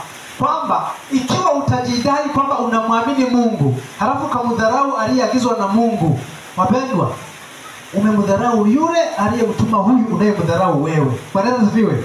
Sio kama tunaelewana. Hivi kile kitendwacho na yule aliyeagizwa na Yesu kimetendwa na yule aliyeagiza ambaye ni nani? Ni Yesu. Kwa hivyo ikiwa nitafanya mimi, atakuwa amefanya nani? Yesu. Ndio tafsiri tu nyepesi ninayoweza kuichota hapo. Kama vile haitoshi, hebu shuka chini pale unisomee kitabu cha Luka 10:16. Upate sura fulani inayotusaidia kuelewa vizuri ile tuliyomaliza kusoma. Luka 10:16. Luka 10:16 kuna maneno pacha wa hayo, japo yanasema maneno tofauti kidogo. Awasikilizaye ninyi. Isikie hii nayo pia iingie kama chakula unachokipenda. Chakula unachokipenda yani kinawahi kwenda tumboni hata kabla hakija nani vizuri. Sasa isikilize vizuri hii. Awasikilizaye ninyi. Anisikiliza mimi. Ananisikiliza mimi. Naye awakataaye ninyi. Atakayewakataa ninyi. Anikataa mimi. Naye anikataaye mimi. Alafu huyu atakayekuwa amenikataa mimi, amkataa yeye aliyenituma. Atakuwa amemkataa yeye aliyenituma. Ni kama vile haijaeleweka eti. Lakini nawahakikishia hivi, hii lugha iliyotumika hapa ni kwa yeyote tu ambaye labda kidogo ana changamoto ya afya ya akili. Yaani uwezo wake wa kufikiri una shida. Lakini kama akili yako, akili yangu zitakuwa ziko vizuri, ninataraji kuona ya kwamba wote tunaelewa ya kwamba Yesu anapozungumza katika kitabu cha Yohana 5:43, nimekuja kwa jina la Baba yangu, lakini ninyi hamnipokei. Mwingine akija kwa jina lake mtampokea. Anachojaribu kutueleza hapa, naeleza hivi: yeye amekuja mahali ambapo angekuja nani? Baba. Na kama amekuja mahali ambapo angekuja Baba, basi tutakapokuwa tumemkataa yeye, hatumkataa yeye, badala yake tumemkataa nani? Baba. Na kama tutampokea, hatutakuwa tumempokea yeye, ila tutakuwa tumempokea nani? Baba. Kwa hivyo Kiswahili kwa jina la Baba limemaanisha kile tulichokisoma katika mafungu yote hayo mliyosikia hapo, ya kwamba mimi nikifanya sitakiwi kutukuzwa, anatukuzwa yule aliyenituma. Kama mjanielewa vizuri, mbona mnanikosea? Ni hivi, ukienda shambani mahala popote pale, ukakuta kuna wafanyakazi wanaolima kwenye shamba fulani, sawa sawa, ukaona wanalima vizuri, na pengine labda ukakuta wamepalilia vizuri, na pengine ukakuta labda shamba limestawi vizuri, wako wanalisafisha, ukakutana na yule mmiliki wa lile shamba, utakaposema ya kwamba umelima shamba kubwa, umepalilia vizuri, au umelisafisha vizuri, hutakuwa umekosea. Sijajua kama naelewa vizuri. Ni kwa sababu wale wanafanyia kazi kile ambacho angekifanya yeye. Wale ni mikono yake. Sijui kama naeleweka. Wale wamefanya mahali ambapo angefanya yeye.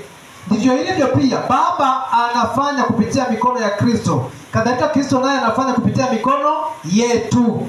Ndio maana anayenisikiliza mimi niliyetuma na Yesu anamsikiliza Yesu. Sawa sawa? Sikiliza vizuri. Na anayemsikiliza Yesu anamsikiliza Baba aliyemtuma nani? Yesu. Ndicho kile tunachokisoma kwenye kitabu cha Yohana sura ya 17. Kuna mnyororo mzuri pale. Mwalimu, naomba unisomee katika hilo fungu ili tupate sura fulani. Yohana 17 mstari wa 22 na 23. Yohana 17 22 na 23. Yohana 17:22 na 23. Karibu. Neno la Bwana linasema. Nasemaje? 17:22 na 23 naisoma. Ndio. Nami utukufu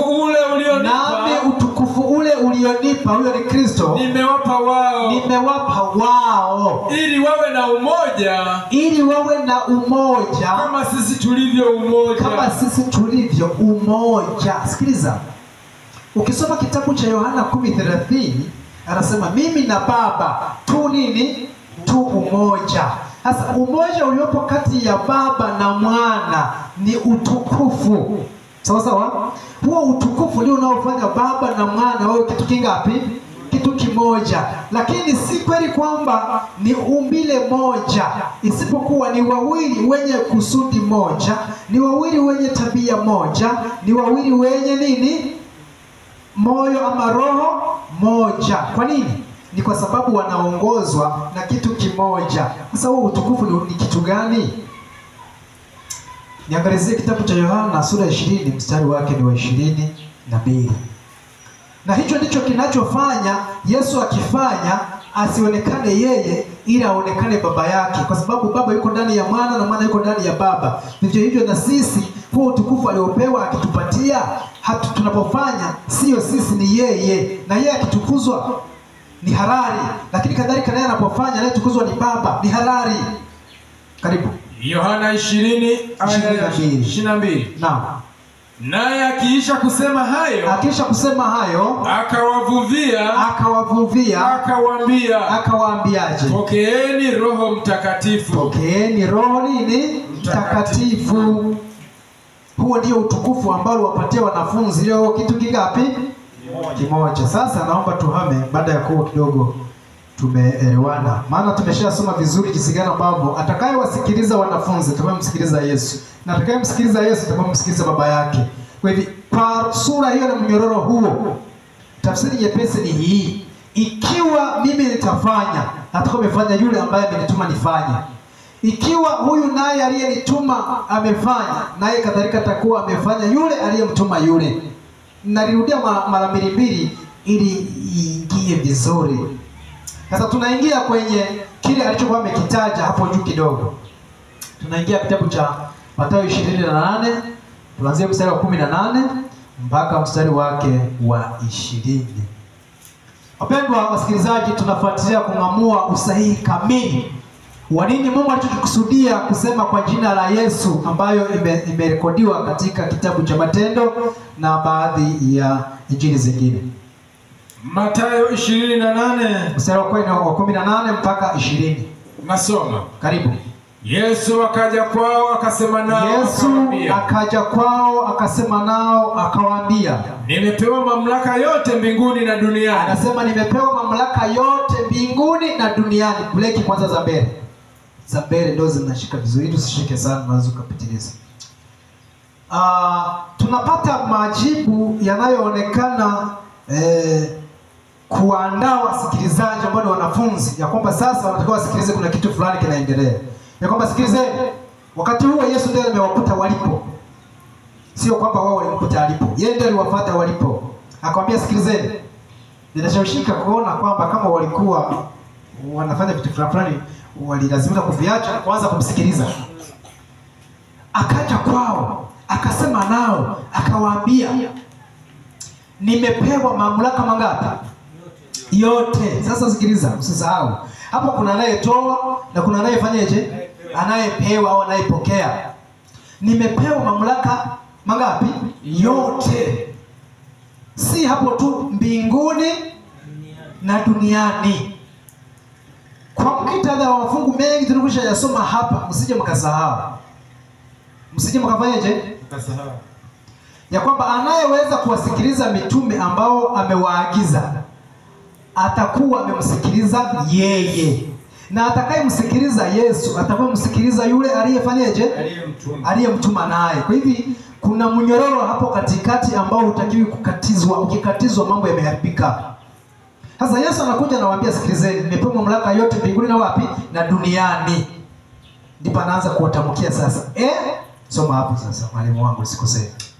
Nasema Yesu akaja kwao akasema nao, akawaambia, ndio, nimepewa mamlaka yote mbinguni na duniani. Nao basi enendeni mkawafanye mataifa yote kuwa wanafunzi. Enendeni mkawafanye mataifa yote kuwa nini? Wanafunzi. Alafu mkiwabatiza kwa jina la Baba na Mwana na Roho Mtakatifu.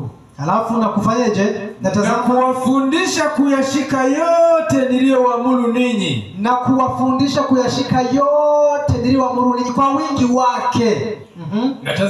Natazama mimi nipo pamoja nanyi siku zote. Nipo pamoja nanyi siku ngapi?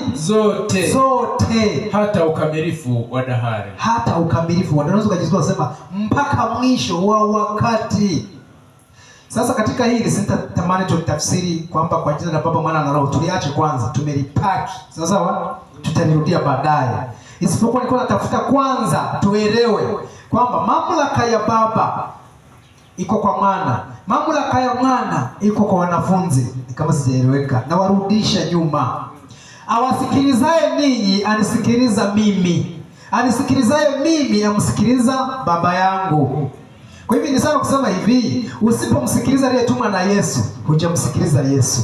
Usipomsikiliza Yesu, hujamsikiliza Baba yake. Kwa hivyo utakuta kumbe kila atakachokifanya huyu mwanafunzi wa Yesu, atakuwa amekifanya Yesu. Hiki atakuwa amekifanya Yesu, atakuwa amekifanya nani? Baba. Sio kama naeleweka hapo. Kwa hivyo nini maana sahihi ya kwa jina la Yesu? Tutaenda kuielewa tu vizuri. Ni mapema mno. Tutaenda kuielewa vizuri. Hebu nikusumbue mtumishi wa Baba, unifungulie kitabu cha Yohana 17 mstari wa 18.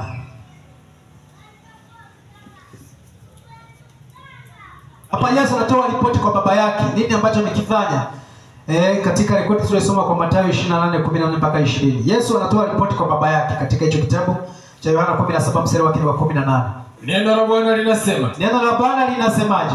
Kama vile ulivyonituma mimi ulimwenguni, kama vile wewe ulivyonituma ulimwenguni, nami vivyo hivyo naliwatuma hao ulimwenguni. Nami vivyo hivyo naliwatuma hao wapi? Ulimwenguni. Ulimwenguni. Sasa sikiliza, hebu tujaribu kutumia vizuri akili tulizopewa na Mungu. Yaani tuwe na matumizi sahihi ya akili tulizopewa na Mungu. Unajua, tusipokuwa na matumizi sahihi ya akili tulizopewa na Mungu, tutadaiwa. Hicho kichwa wewe niliweka tope, si niliweka akili, mbona ukuzitumia? Sasa ninachokiomba tuwe na matumizi sahihi ya akili tulizopewa na Mungu. Nini Mungu anachokimaanisha na nini ambacho hakukimaanisha, ambacho leo tunataka kukimaanisha, ili hatimaye tuanze kugawanyika na hatimaye tushinde kufanya kazi pamoja. Sikia, haijawahi kutokea, haitakuja kutokea kwamba pasipo umoja roho awepo. Haitawahi kutokea hata siku moja. Na hatutakuja kupatanishwa na maneno yangu wala maneno yako. Tutapatanishwa na neno la nani? Sasa neno la Kristo linatuongoza kuelewa nini maana sahihi ya kwa jina la Yesu. Yesu hapa anaripoti kile ambacho tumekisoma hapo nyuma, ya kwamba kama vile ulivyonituma mimi ulimwenguni, mimi nami vivyo hivyo na watuma wapi? Ulimwenguni. Sasa kile ambacho alikifanya Kristo kwa Baba yake, ndicho sisi tunapaswa kukifanya kwa yeye.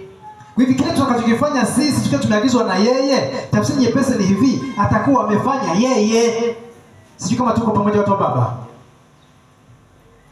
Tusonge mbele kidogo. Nataka tuje tusome mistari kidogo ambayo ni mingi kidogo, lakini tuisome kwa unyenyekevu, kwa roho ya wanafunzi. Tuanze kung'amua, tuanze kufunguka. Unajua hata wanafunzi wa Yesu hakujua yote wakati wakiwa na Yesu. Mengi wamekuja kuyajua Yesu ameshaenda wapi? Mbinguni. Nini kilichopelekea wachelewe kujua? Ni kwa sababu ya mitazamo. Unajua hata hayo yanatupelekea kuwa hivi tulivyo ni kwa sababu ya mitazamo. Pengine mimi nilikuwa naelewa hivi, nilijifunza kwa fulani, ninayemwamini kwamba fulani yuko sahihi, fulani anaelewa. Yaani fulani ukimsikia lazima uelewe. Hiyo weka X, usije ukasema hicho kitu. Siku akibadilishwa na shetani utaelewa vile alivyoviweka shetani ndani yake. Sema hivi, yani neno la Mungu liko sahihi. Na kwa kadri utakapohudumu na mitazamo hiyo, hata mtu akikwambia bwana hiki kitu ni cheupe, wakati ni cheusi unasema ni kweli kabisa ni cheupe. Kwa nini? Kwa sababu wewe umeruhusu yeye afikiri kwa niaba yako. Wewe. Kwa nini Mungu alikupa kichwa chako binafsi? Alitaka ufikiri wewe mwenyewe. Usiupe ubongo godoro. Sasa sikiliza, natamani tusome kitabu cha Yeremia sura ya 26. Tutasoma mstari wa kwanza mpaka wa 16 taratibu, halafu nitaruka baadhi ya mafungu, tutaona nini Mungu alichokikusudia. Nini maana sahihi ya kwa jina la Yesu? Ili ifike wakati tujue, tukishajua wale wote ambao wakati fulani tumepishana kwa sababu ya hili, tuwe kitu kimoja, tupige kazi ya Baba. Bwana asifiwe. Amina. Mafundisho ndio chanzo cha kutufanya tuamini vinginevyo. Na nimewatahadharishana ya kwamba kuna umuhimu, tunakabiliwa na ulazima wa kuwa watu wa kusoma kuliko tulivyowahi kufanya, lakini wa kuomba baada ya kutafakari tulichokisoma, ili hatimaye tuweze kuelewa kile Mungu alichokimaanisha. Tusije tukakaa na imani inayotuongoza kuangamia. Sasa ndio watu wa Mungu, kwa sababu imani inakutengeneza kwa mtu wa kupotea, aidha kwa mtu wa kufanyaje? Wa kuokolewa. Sasa naomba tusome mafungu hayo kwa unyenyekevu, kwa roho ya wanafunzi. Sasa watu wa Mungu, tutaelewa tu. Bwana ni mwema. Hebu mtumisho baba, ingia hapo. Yeremia sura yake ni 26. Soma mstari wa kwanza mpaka wa 16. Tutakuwa na kusimamisha kidogo lakini hatimaye tutaelewana. Karibu. Yeremia 26 kuanzia mstari wa kwanza. Yeremia sura yake ni 26 mstari wa kwanza mpaka wa 16. Karibu. Mwanzo wa kumiliki kwake Yehoyakimu. Sikia hii, mwanzo wa kumiliki kwake Yehoyakimu mwana wa Yosia, mfalme wa Yuda. Huyo ni mfalme wa Yuda. Neno hili lilitoka kwa Bwana kusema. Sikiliza hiyo kwanza, ikae vizuri, iwekewe gundi, itulie hapo ikiwa na mng'ao, kwamba neno lilitoka kwa nani? Kwa Bwana. Kwa Bwana. Neno lilitoka kwa Bwana kusema. Ikisemaje?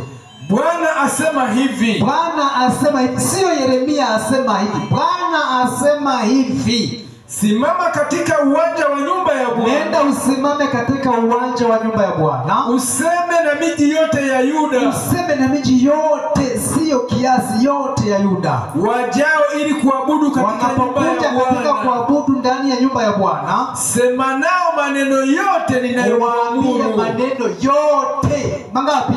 Yote. Ninayokuamuru kuwaambia. Jamani, hebu tunaposoma na tunaposikia akisoma viingie hivi vinavyosikika. Ndio maana mahala fulani unaposoma ujisikie. Utakaposikia mtu akakuuliza, hivi unavyovisoma unajisikia? Kwa hivyo unaposoma unajisikia, na anaposoma unayasikia, halafu uwe unasikiliza. Endelea mtumishi. Sema nao maneno yote ninayokuamuru kuwaambia. Sema nao maneno yote ninayokuamuru kuwaambia. Usizuie hata neno moja. Ati nini? Usizuie hata neno moja. Yaani kwamba usipunguze hata dot, hata nukta.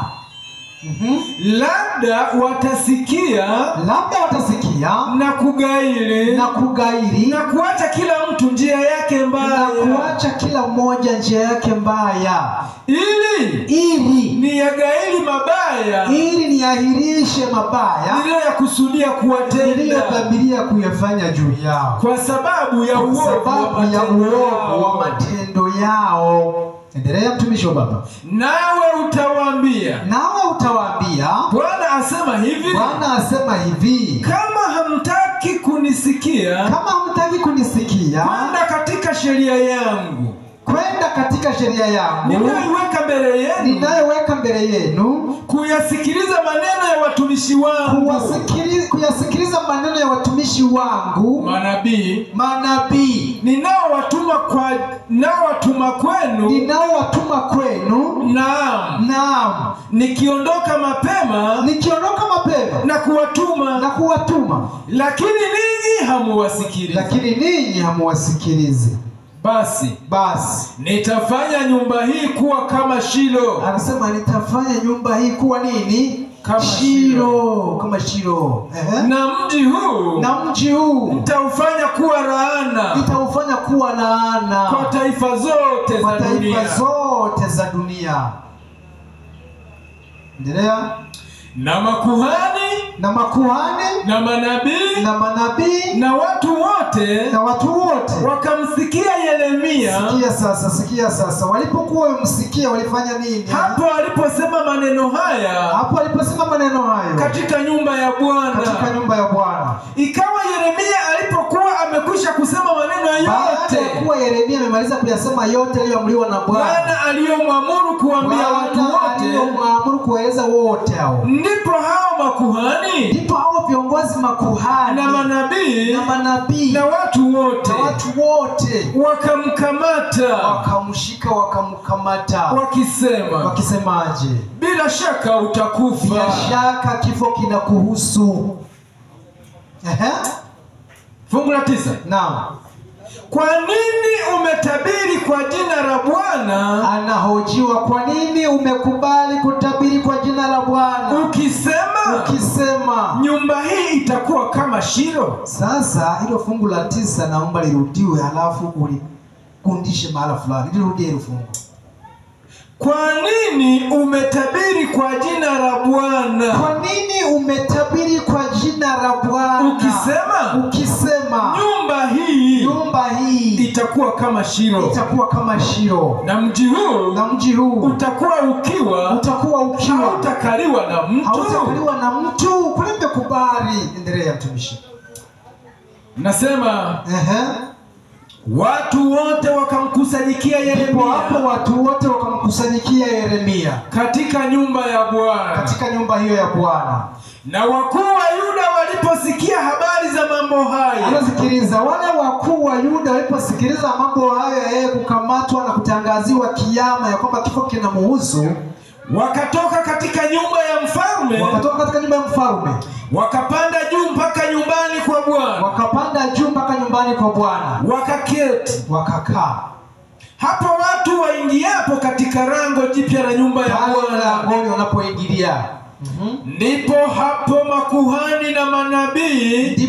makuhani na manabii wakawaambia wakuu na watu wote wakisema. Sikilize hii ingie vizuri. Waliwasikia watu wote wakisema, mtu huyu ndio amestahili kufa. Kwamba mtu huyo amestahili kufa. Kwa sababu ametabiri juu ya mji huu. Kama mlivyosikia kwa masikio yenu. Kama mlivyojisikizia wenyewe. Ndipo Yeremia akawaambia wakuu wote wa watu. Ndipo Yeremia akalazimika kuwaambia wakuu wote wa watu. Akisemaje?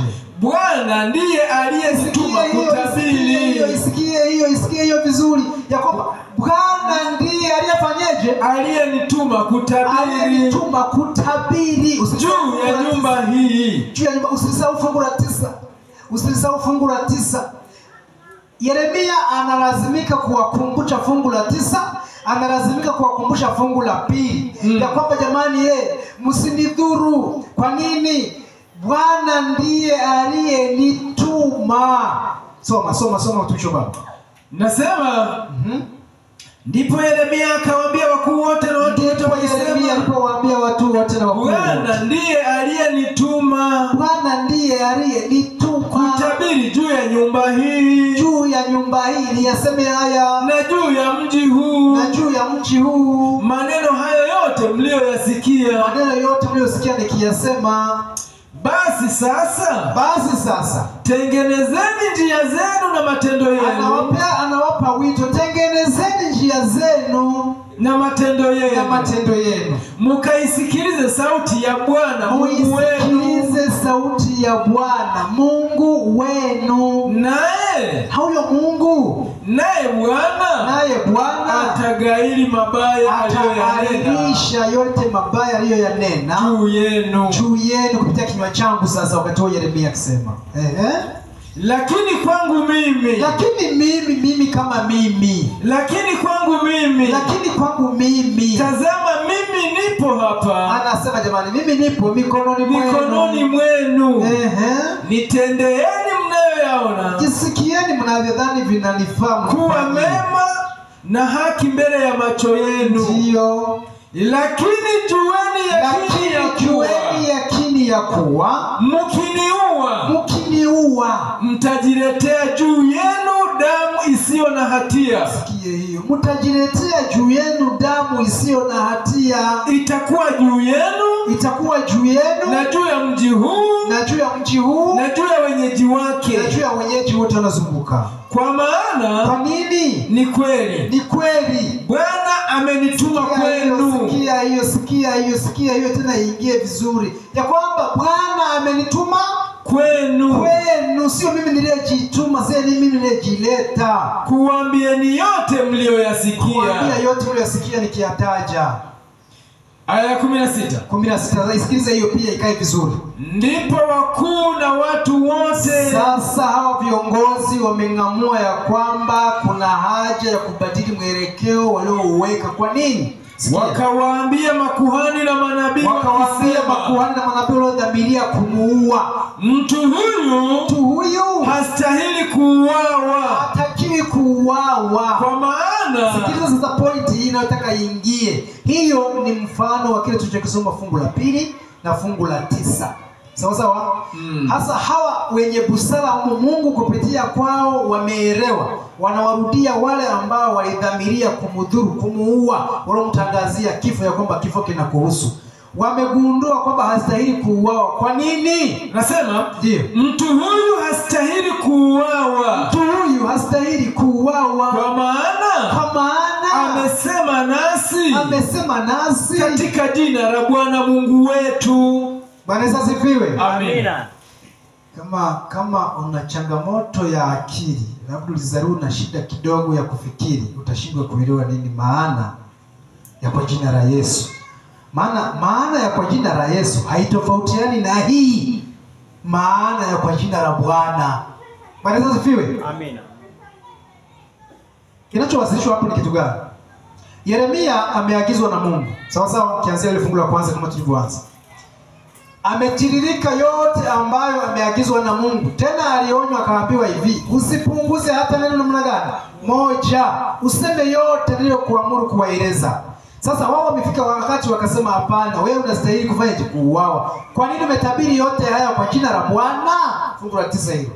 Lakini fungu la 16, wale wenye busara, wenye hekima ambao Mungu aliwajalia kuelewa, wamekuja kubadilisha kile ambacho walikiweka makuhani na manabii wa wakati ule, manabii feki, ya kwamba hapana, huyu ndugu hastahili kuuawa. Kwa nini? Haya yote ameyasema kwa jina la nani? Sasa jamani, nafikiri tunaenda kuelewa vizuri. Baada ya kuwa tumesoma hayo kwa wingi huo, siwezi kurudia tena kwamba tunachanganua. Badala yake naomba tusonge mbele kwa subiri kidogo. Nataka nisome mafungu kadhaa kisha niruhusu nyongeza. Taruhusu swali, sio nyongeza. Kama kuna mtu nimemwacha niweze kuparudia, alafu ndipo nisonge mbele kidogo. Sasa baada ya kusoma mafungu hayo, niombe tuweze kutiririka kama ifuatavyo, kujua vizuri kwamba hivi nini maana sahihi ya kwa jina la Yesu. Nakumbuka kwa jina la Yesu si kubatiza tu, na wala si kukutanika tu, na wala si kuhubiri tu. Tulishasoma mpaka na kula. Sawa sawa? Yaani tulizungumza mengi. Sasa basi, naomba tusome kitabu cha Matendo sura ya 4 mstari wake ni wa 18. Matendo sura ya 4 mstari wa 18. Hapa tutakuta kisa cha mtu aliyekuwa akihubiri kwa jina la nani?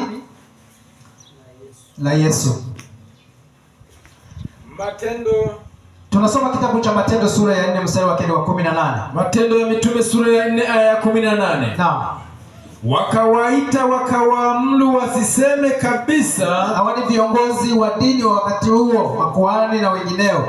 Wakawaita mitume wakafanyeje? Wakawaamuru wasiseme kabisa. Wala kufundisha kwa jina la Yesu. Sasa kumbukeni somo letu linasema nini maana sahihi ya kwa jina la Yesu. Sasa hapa tunakutana na kisa kinachowahusu mitume. Wameenda kuhubiri kinyume cha katazo la viongozi wa dini. Ndipo wamewaita sasa, wakawauliza naomba nisome tena vizuri. Anasema wakawaita wakawaamuru wasiseme kabisa wala kufundisha kwa jina la nani? La Yesu. Waliwakanya wakawaambia, sikilizeni, msije mkasema neno lolote wala kufundisha kwa jina la nani? La Yesu. Nini walichokuwa wanakimaanisha?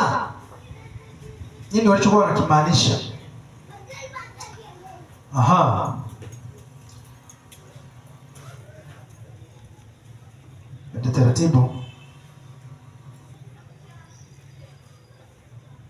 taratibu hapo. Ulikuwa hujamaliza. Umemaliza? Matendo 4:18. Wakawaita wakawaamuru wasiseme kabisa wala kufundisha kwa jina la Yesu. Safi sana. Akisema, je, hatukuamuru ninyi kwa nguvu msifundishe kwa jina hili? Hiyo sasa ni Matendo 5:28, naomba isome. Matendo 5:28 inasema, naam. Akisema, je, hatukuwaamuru ninyi kwa nguvu msifundishe kwa jina hili? Baada ya kuwa tumesoma katika Matendo 4:18, waliwaambia wasiseme wala kufundisha kwa jina hili. Sawa watu wa Mungu. Sasa fungu la 28 la sura ya 5 anasema, je, akisema, je, hatukuamuru ninyi kwa nguvu msifundishe kwa jina hili? Nanyi tazameni mumeijaza Yerusalemu mafundisho yenu. Nanyi tazameni mmeijaza Yerusalemu mafundisho namna gani? Yenu. Na mnataka kuileta damu ya mtu yule juu yetu. Na mnataka kuileta damu ya mtu yule juu yetu. Nini ambacho tunaweza tukakitamani tukielewe hapa? Kumbuka kuna kitu wanachokimaanisha hawa viongozi wa dini ambacho wanajua mitume wanakielewa. Sawa sawa, watu wa Mungu. Hawa viongozi wamesema hivi, msiseme wala kufundisha kwa jina la nani? La Yesu. Alafu kwenye hii Matendo hiyo 5:28, mmesahau kama tuliwaamuru msifundishe kwa jina hili. Hivi nini walichokuwa wamekisema hawa viongozi mpaka ifike mahala leo tukichukue na tukipe matumizi mengine? Nafikiri kutokea kwenye Yeremia 26 mstari wa 1 mpaka 16 kuna vitu tulishavisikia. Sasa naomba tuendelee kuviunganisha hapa ili kung'amua nini ambacho kinaweza kama kikusudiwa kueleweka na ambacho leo hii hatukieleweka kama kilichokusudiwa. Sasa watu wa baba. Na hawa ndugu, hata nikisema nichepuke kidogo, walikuwa wamesahau maneno leo kuyatamka. Kuna maneno leo kuyatamka. Kwa muktadha wa fungu hilo la 28 la sura ya 5. Kuna maneno waliokuwa wameyatamka wao wenyewe. Ya kwamba damu yake na iwe juu yetu na juu ya watoto wetu. Waliwahi kuyasahau. Waliwahi kuyasahau hayo maneno kama walioyatamka. Maana wamesema mnataka mtuletee damu ya mtu yule juu yetu. Sijui kama naeleweka vizuri ninachokisema. Yaani kwenye Matendo 5:28 wamesema hivi, hamkumbuki kama tuliwakataza, tuliwazuia msifundishe kwa jina hili? Mnataka kuileta damu ya mtu huyu juu yetu? Walikuwa wamesahau walichokisema kwenye kitabu cha Mathayo sura ya 27 mstari wa ngapi? Mstari wa 25. Waliwahi kutamka maneno hayo, kwa damu yake na iwe juu yetu na watoto wetu. Sasa wameshtuka. Msisahau kile tulichokisema kwenye Wakolosai. Sawa, watu wa Mungu, kwamba lolote mfanyalo kwa neno au kwa tendo, fanyeni yote katika jina nani? Na mafungu yote tuliyosoma kwa jinsi na rangi zake. Hapa naelekea kusema ni waruhusu kwa wale walio na swali na nyongeza kama 2 ndipo niendelee. Kuna kitu fulani ninachokitaka hapo. Natafuta tu jinsi gani ambavyo hatupoteani. Sasa ukiangalia nini walichokijibu baadaye, Petro na Yohana walijibu wakawaambia kwamba ni haki mbele za Mungu tuwasikilize ninyi au Mungu hukumuni ninyi. Hayo ndio maneno ya kishujaa ambayo tutadaiwa kuwa tunayasikiliza. Sasa hebu nisome hilo fungu. Ni kitabu cha Matendo sura ya 4 mstari wa 19. Matendo 4:19. Matendo 4:19 inasema, ndio, Petro na Yohana wakawajibu wakawaambia kwamba ni haki mbele za Mungu kuwasikiliza ninyi kuliko Mungu. Hukumuni ninyi wenyewe. Hii ni kauli ambayo imetokana na kauli waliotoa viongozi. Sasa wanalijibu hilo neno, wakijibu kile ambacho kimetolewa. Mmesahau kwamba tuliwazuia msifundishe kwa jina hili. Kumbuka tunatafuta maana sahihi ya kwa jina la Yesu. Wamejibu hivi. Hata tukisoma kitabu cha Matendo sura ile ya 5 mstari wa 29 walitamka maneno mfano wa hayo kwamba imetupasa kumtii Mungu kuliko wanadamu. Sasa wao walikuwa wakidumu kufanyia kazi maelekezo ya Kristo. Tunapoenda kuelewa kwamba hivi nini kwa jina la Yesu maana yake sahihi, kwa jina la Yesu haitumiki tu kwa ubatizo kama tulivyosoma kwenye kitabu cha Matendo sura ya 2 mstari wa 36 mpaka 38. Kwa jina la Yesu inatumika hata kukusanyika. Haya mafungu unaweza ukayanukuu wewe unayeandika. Kwa jina la Yesu inaweza kuhusika hata kwa kukusanyika kama hivi tulivyokusanyika katika kitabu cha Mathayo 18:20. Sasa tunaenda kusoma kwa jina la Yesu kwenye tendo pia la kuhubiri. Ninaenda kusoma fungu ambalo litatusaidia kuelewa kile tulichokisoma mwanzoni pale masomo letu, ya kwamba neno la Kristo nalikae kwa wingi ndani yenu. Sawa watu wa Mungu, tulisoma kwenye kitabu cha Wakolosai 3:16. Sasa naomba unifungulie kitabu cha Matendo sura ya 9 mstari wa 27. Hapa tunakutana na kisa cha Paulo sasa, ambaye ni mara yake ya kwanza kuhubiri baada ya kuwa amekutana na Yesu. Na aliyemuona hakuona Paulo, alimuona Bwana.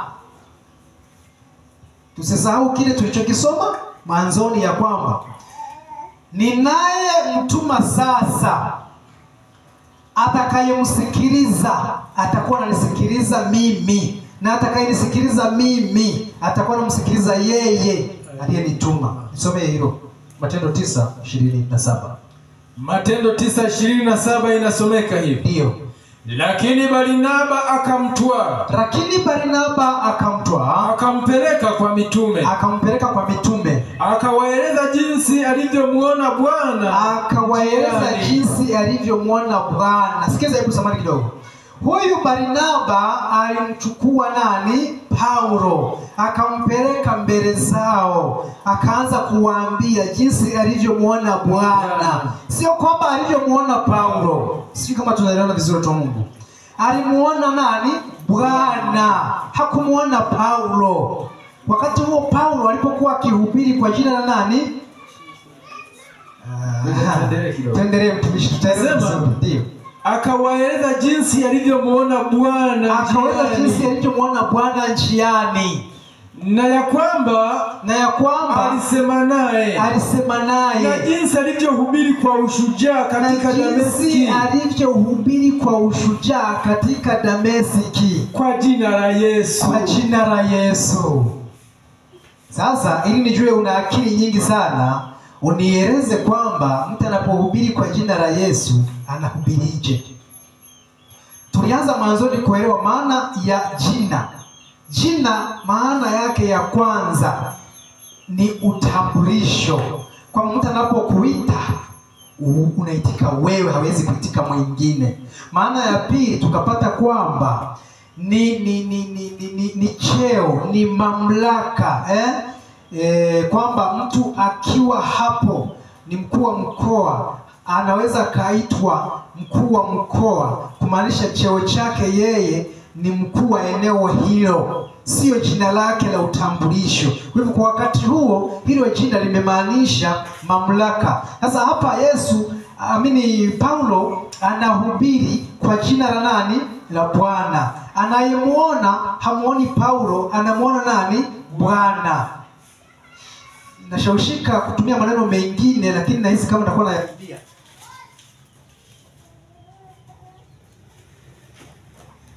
Tunaendelea. Kuhubiri kwa jina la Yesu, nini maana yake? Ikiwa tayari tunaelewa na tulishaelewa ya kwamba kuhubiri hakutofautiani na kukutana, kuhubiri hakutofautiani na kubatiza. Maana tulishaona na jinsi gani ambavyo wakati mitume wa Yesu wanabatiza, aliyesikika kibatiza alikuwa ni nani, watu wa Mungu? Alikuwa ni Yesu. Kwa nini? Ni kwa sababu ya mafungu mengi tuliyokwisha yasoma yakithibitisha kile ambacho nikikifanya anafanya aliyeniagiza. Nisipofanya ina maana nimefanya yule aliyeniagiza atambuliwe kama hajafanya. Hujanielewa vizuri. Mimi nikiwa labda mkuu wa wilaya, sawa sawa, nikiwaagiza watendaji walioko chini yangu wasifanye, mkubwa wangu akija kukagua akakuta wale nilioagiza hawajafanya, nitatafsirika mimi ndiye sijafanyaje? Sijafanya. Lakini wakifanya tatafsirika mimi ndio nimefanyaje? Nimefanya. Sasa hili fungu la kitabu hiki cha Matendo 9:27 linatosha sana kunifanya na kukufanya na hata kutufanya tuelewe nini ambacho kilikuwa kimekusudiwa hapo. Sawa sawa, watu wa Mungu. Amina. Kulingana na muda, naomba mjaribu kuyakata mengine ili kusudi tufike mahali tunapotakiwa kupafikia. Naomba tusome kitabu kimoja cha Roho ya Unabii. Baada ya hapo nitaruhusu nitaruhusu maswali. Nyongeza nitaruhusu mwishoni. Kwa sasa nitaruhusu swali. Asante sana.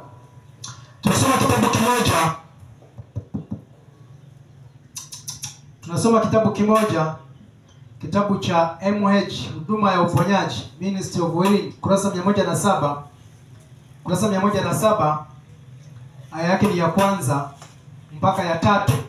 Lakini mimi nitasoma kipande katika kufanya tunaelewa nini ambacho kimekusudiwa hapo. Sikia. Kuhubiri kwa jina la Yesu maana yake ni nini?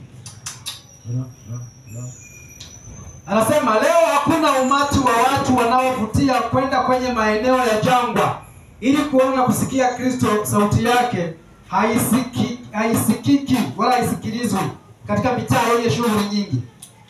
Hakuna kilio kinachosikika kutoka njiani kwamba Yesu wa Nazareti anapita. Hiyo ikiwa imetokana na kitabu cha Luka 18:37. Point yangu iko hapa chini, nasema bado neno hili ni kweli leo. Neno hili bado ni kweli leo. Ni kweli leo kwa namna gani? Ya kwamba Yesu bado anafanyaje? Anatembea mitaani kwetu. Ni kwa jinsi gani Yesu leo anatembea mitaani kwetu? Katika kitabu cha Matendo 9:27 tumesomewa hapo jinsi gani ambavyo Barnaba alimuona Bwana. Aliyekuwa ameonwa pale na Barnaba hakuwa Yesu kwa maana ya Yesu, ila alikuwa ni Paulo. Ni kwa sababu ya kwamba roho ya Bwana ilikuwa ndani ya nani? Ya Paulo. Kwa hivyo Paulo anapohutubu, anapofundisha, anapohubiri, si Paulo ila ni nani? Ni Bwana. Kwa hivyo una haki, nina haki, tuna haki ya kusema ya kwamba Paulo alikuwa akihubiri kwa jina la nani? La Yesu, la Bwana Yesu. Sasa watu wa Mungu, sasa naomba tusonge mbele kidogo usikie hii nayo. Kristo anatembea bila kuonekana kupitia mitaa yetu, na ujumbe wa rehema anaokuja nao majumbani mwetu, pamoja na wote ambao wanatafuta kuhudumia kwa jina lake. Bwana sasa sifiwe. Amen.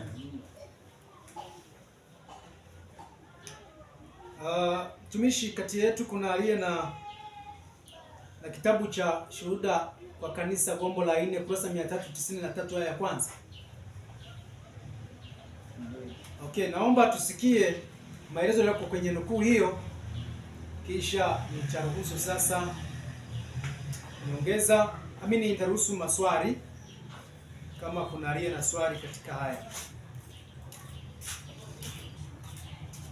Fungulia tumishi ambaye atawahi kufika. Shuhuda kwa Kanisa Gombo la 4 kurasa 393 aya ya kwanza.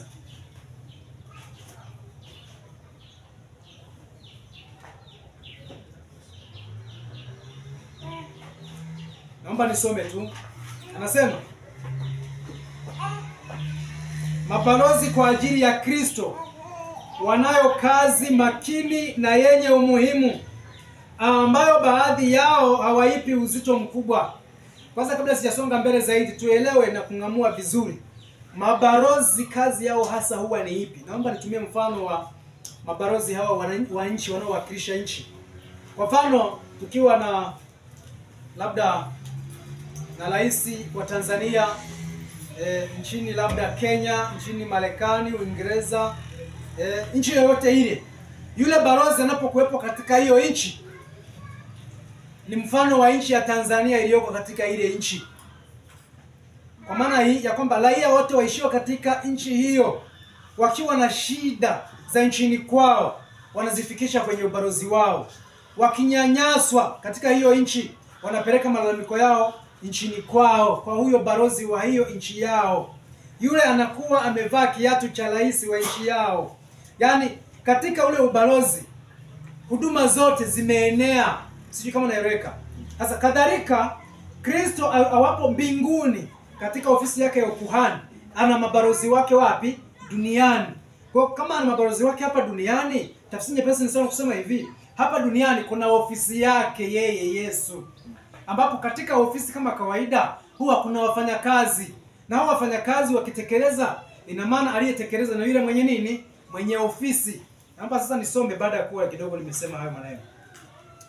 Katika hiyo Shuhuda kwa Kanisa Gombo la 4 kurasa 393 aya ya kwanza inasomeka hivi: mabalozi kwa ajili ya Kristo wanayo kazi makini na yenye umuhimu ambao baadhi yao hawaipi uzito mkubwa. Sikiliza pointi sasa inayofuata.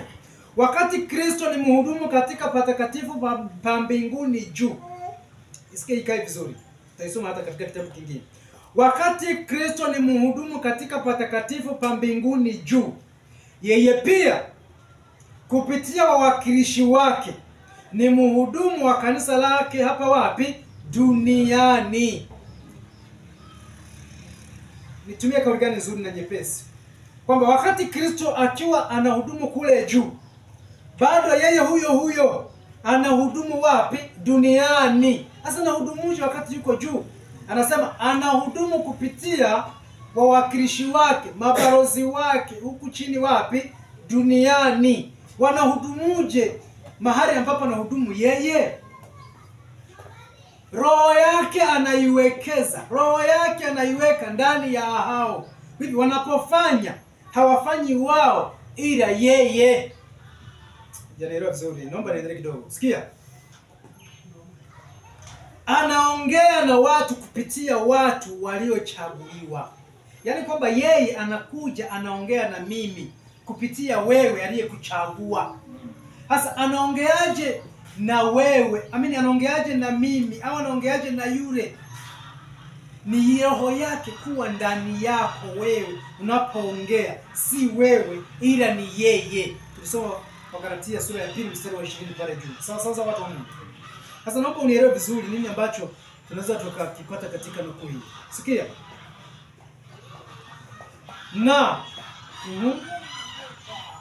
Na kuipeleka mbele kazi yake kupitia wao.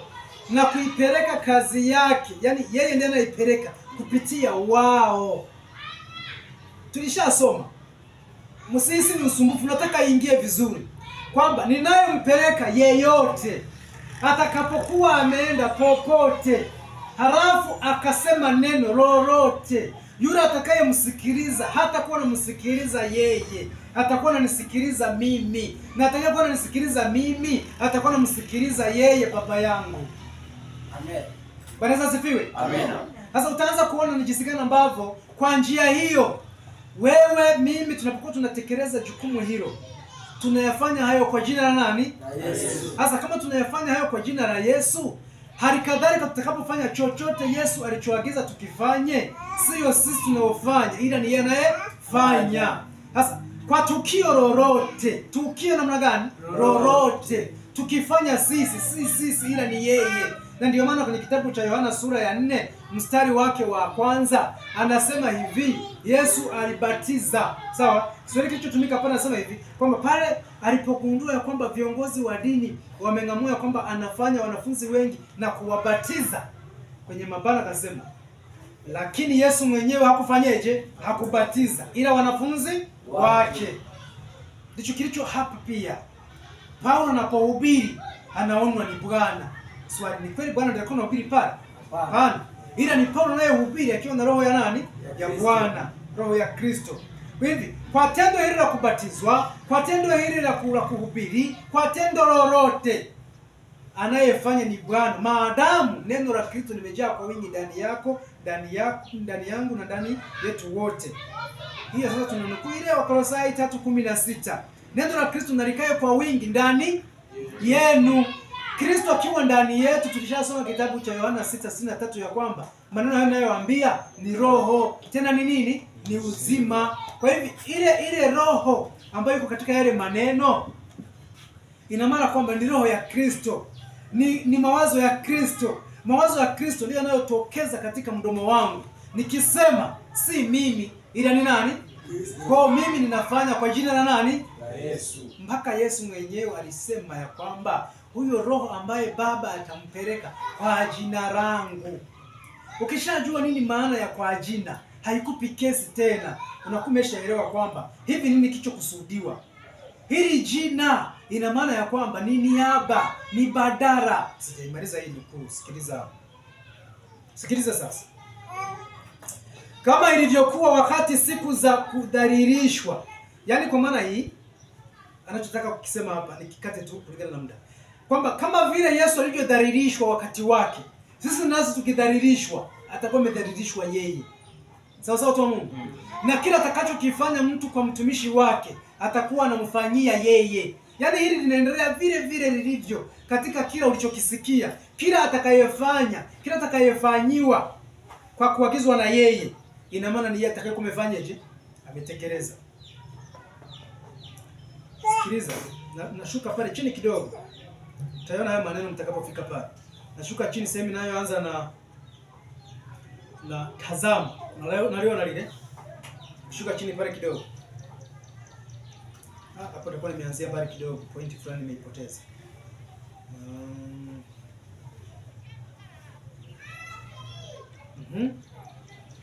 Nasema ingawa karne zimepita. Sikia hii hapa ingi. Ingawa karne zimepita, kupita kwa wakati hakuja badili ahadi yake aliyoisema. Itasema ahadi gani? Tutasikia hii. Amesema ingawa karne nyingi zimepita. Yaani miaka mamia kupita. Wingi wa miaka hiyo kupita haubadilishi kauli aliyoitoa. Kauli gani aliyoitoa? Kuna maneno aliyotoa wakati anaaga ambayo tuliyasoma kitabu cha Yohana 28 mstari wa 20. Tutajisikia. Sikia. Maneno hayo pamoja na karne nyingi kupita, wakati wa kuagana na wanafunzi wake, aliyasema hayo maneno. Alisema hivi: na tazama mimi nipo pamoja nanyi siku ngapi? Zote. Siku zote, hata hii ya leo ikiwemo, hata ukamilifu wa nini wapendwa? Wa dahari. Sikiliza sasa. Tangu kupaa kwa Kristo mpaka nyakati za sasa, yani hata tarehe ya leo na sekunde nukta hii inayoruka, watu wa Mungu waliowekewa mikono wakipata mamlaka yao toka kwake. Haya siku ya karibu. Sikiliza. Naomba kurudia. Wakipata mamlaka yao toka kwake. Yaani kuanzia tangu alipotoa ahadi hiyo. Sawa sawa? Kwenye kitabu cha Mathayo hiyo 28 mstari wa 20, na tazama mimi nipo pamoja nanyi siku zote mpaka ukamilifu wa dahari. Kwamba tangu wakati huo pamoja na wingi wa karne zote hizo. Sawa? Kwa wale ambao walipata mamlaka yake toka mamlaka yao toka kwake. Hiki Kiswahili sijui kama kinaeleweka. Yaani ni hivi, Yesu alipokuja kwao, akasema nao, akasema ya kwamba nimepewa mamlaka yote mbinguni na duniani. Ile mamlaka alichukua kama ilivyo, akaiweka kwao. Kwa Yesu alichukua utume wake kutoka kwa Baba, akauweka kwao. Kama vile ambavyo yeye anafanya mahali ambapo ungefanya Baba, nasi tunafanya mahali ambapo ungefanya yeye. Na ndio maana akatamka hivi: kile nitakachowatuma mkikisema wakawasikiliza, hawatakuwa wamewasikiliza ninyi, watakuwa wamesikiliza mimi. Na wale watakuwa nisikiliza mimi, hawatakuwa wamenisikiliza mimi, watakuwa wamemsikiliza yeye. Sisi kama naeleweka vizuri. Ndio. Sasa naomba nisome haya maneno ya hapa chini. Nasema hivi: wamekuwa walimu wa imani. Sasa wale ambao watakuwa wametoa mamlaka yao toka kwake watakuwa ni walimu wa imani. Kama watakuwa ni walimu wa imani, ni Yesu amekuwa mwalimu wa nini? Wa imani. Kama Yesu atakuwa ni mwalimu wa imani, ni Baba yake amekuwa mwalimu wa nini? Wa imani. Sikiliza maneno yanayofuata baada ya hayo. Sikia. Kristo mchungaji wa kweli anasimamia kazi yake kupitia uwakilishi wa hawa wachungaji wadogo. Bwana Yesu asifiwe. Amen. Kwa hivyo utakuta kumbe si mimi, si wewe, si sisi, ni Yesu ndani yetu. Ndio maana tukumbuke tulisoma kitabu cha Korintho wa pili sura ya 5 mstari 17, nasema hivi: hata imekuwa mtu akiwa ndani ya Kristo. Hata imekuwa mtu akiwa ndani ya Kristo, ya kale yamepita, tazama yamekuwa namna gani? Mapya.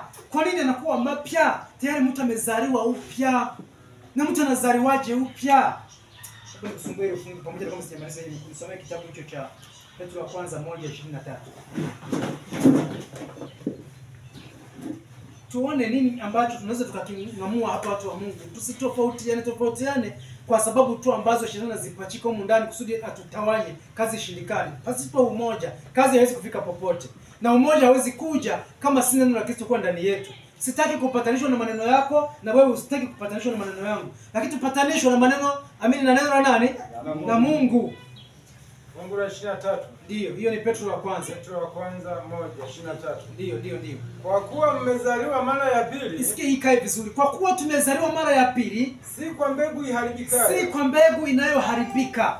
bali kwa ile isiyoharibika, bali kwa ile isiyoharibika, kwa neno la Mungu lenye uzima. Eti nini? Kwa neno la Mungu lenye Kwa uzima, neno la Mungu lenye uzima, lidumulo hata milele. lidumulo hata milele. Kwa hivyo utakuta jinsi gani ambavyo kile Kristo alichokipandikiza ndani yetu, sawa sawa, watu wa Mungu, kile anachokipandikiza ndani yetu si chochote unachoweza kukipa jina unalotaka wewe, ni roho yake. Matakwa ya Mungu tangu mwanzo ilikuwa ya kwamba yeye aishi ndani ya viumbe vyake vyote, ili mawazo, maneno, matendo, kile unachokifanya, kile ni pamoja na kula na kunywa, vyote viendelee kumrudishia Mungu nini? Utukufu, kwa sababu yeye ndiye amefanya ufanye hayo ile yafanye. Sasa sikiliza ninapomalizia hii nukuu. Sikia, anasema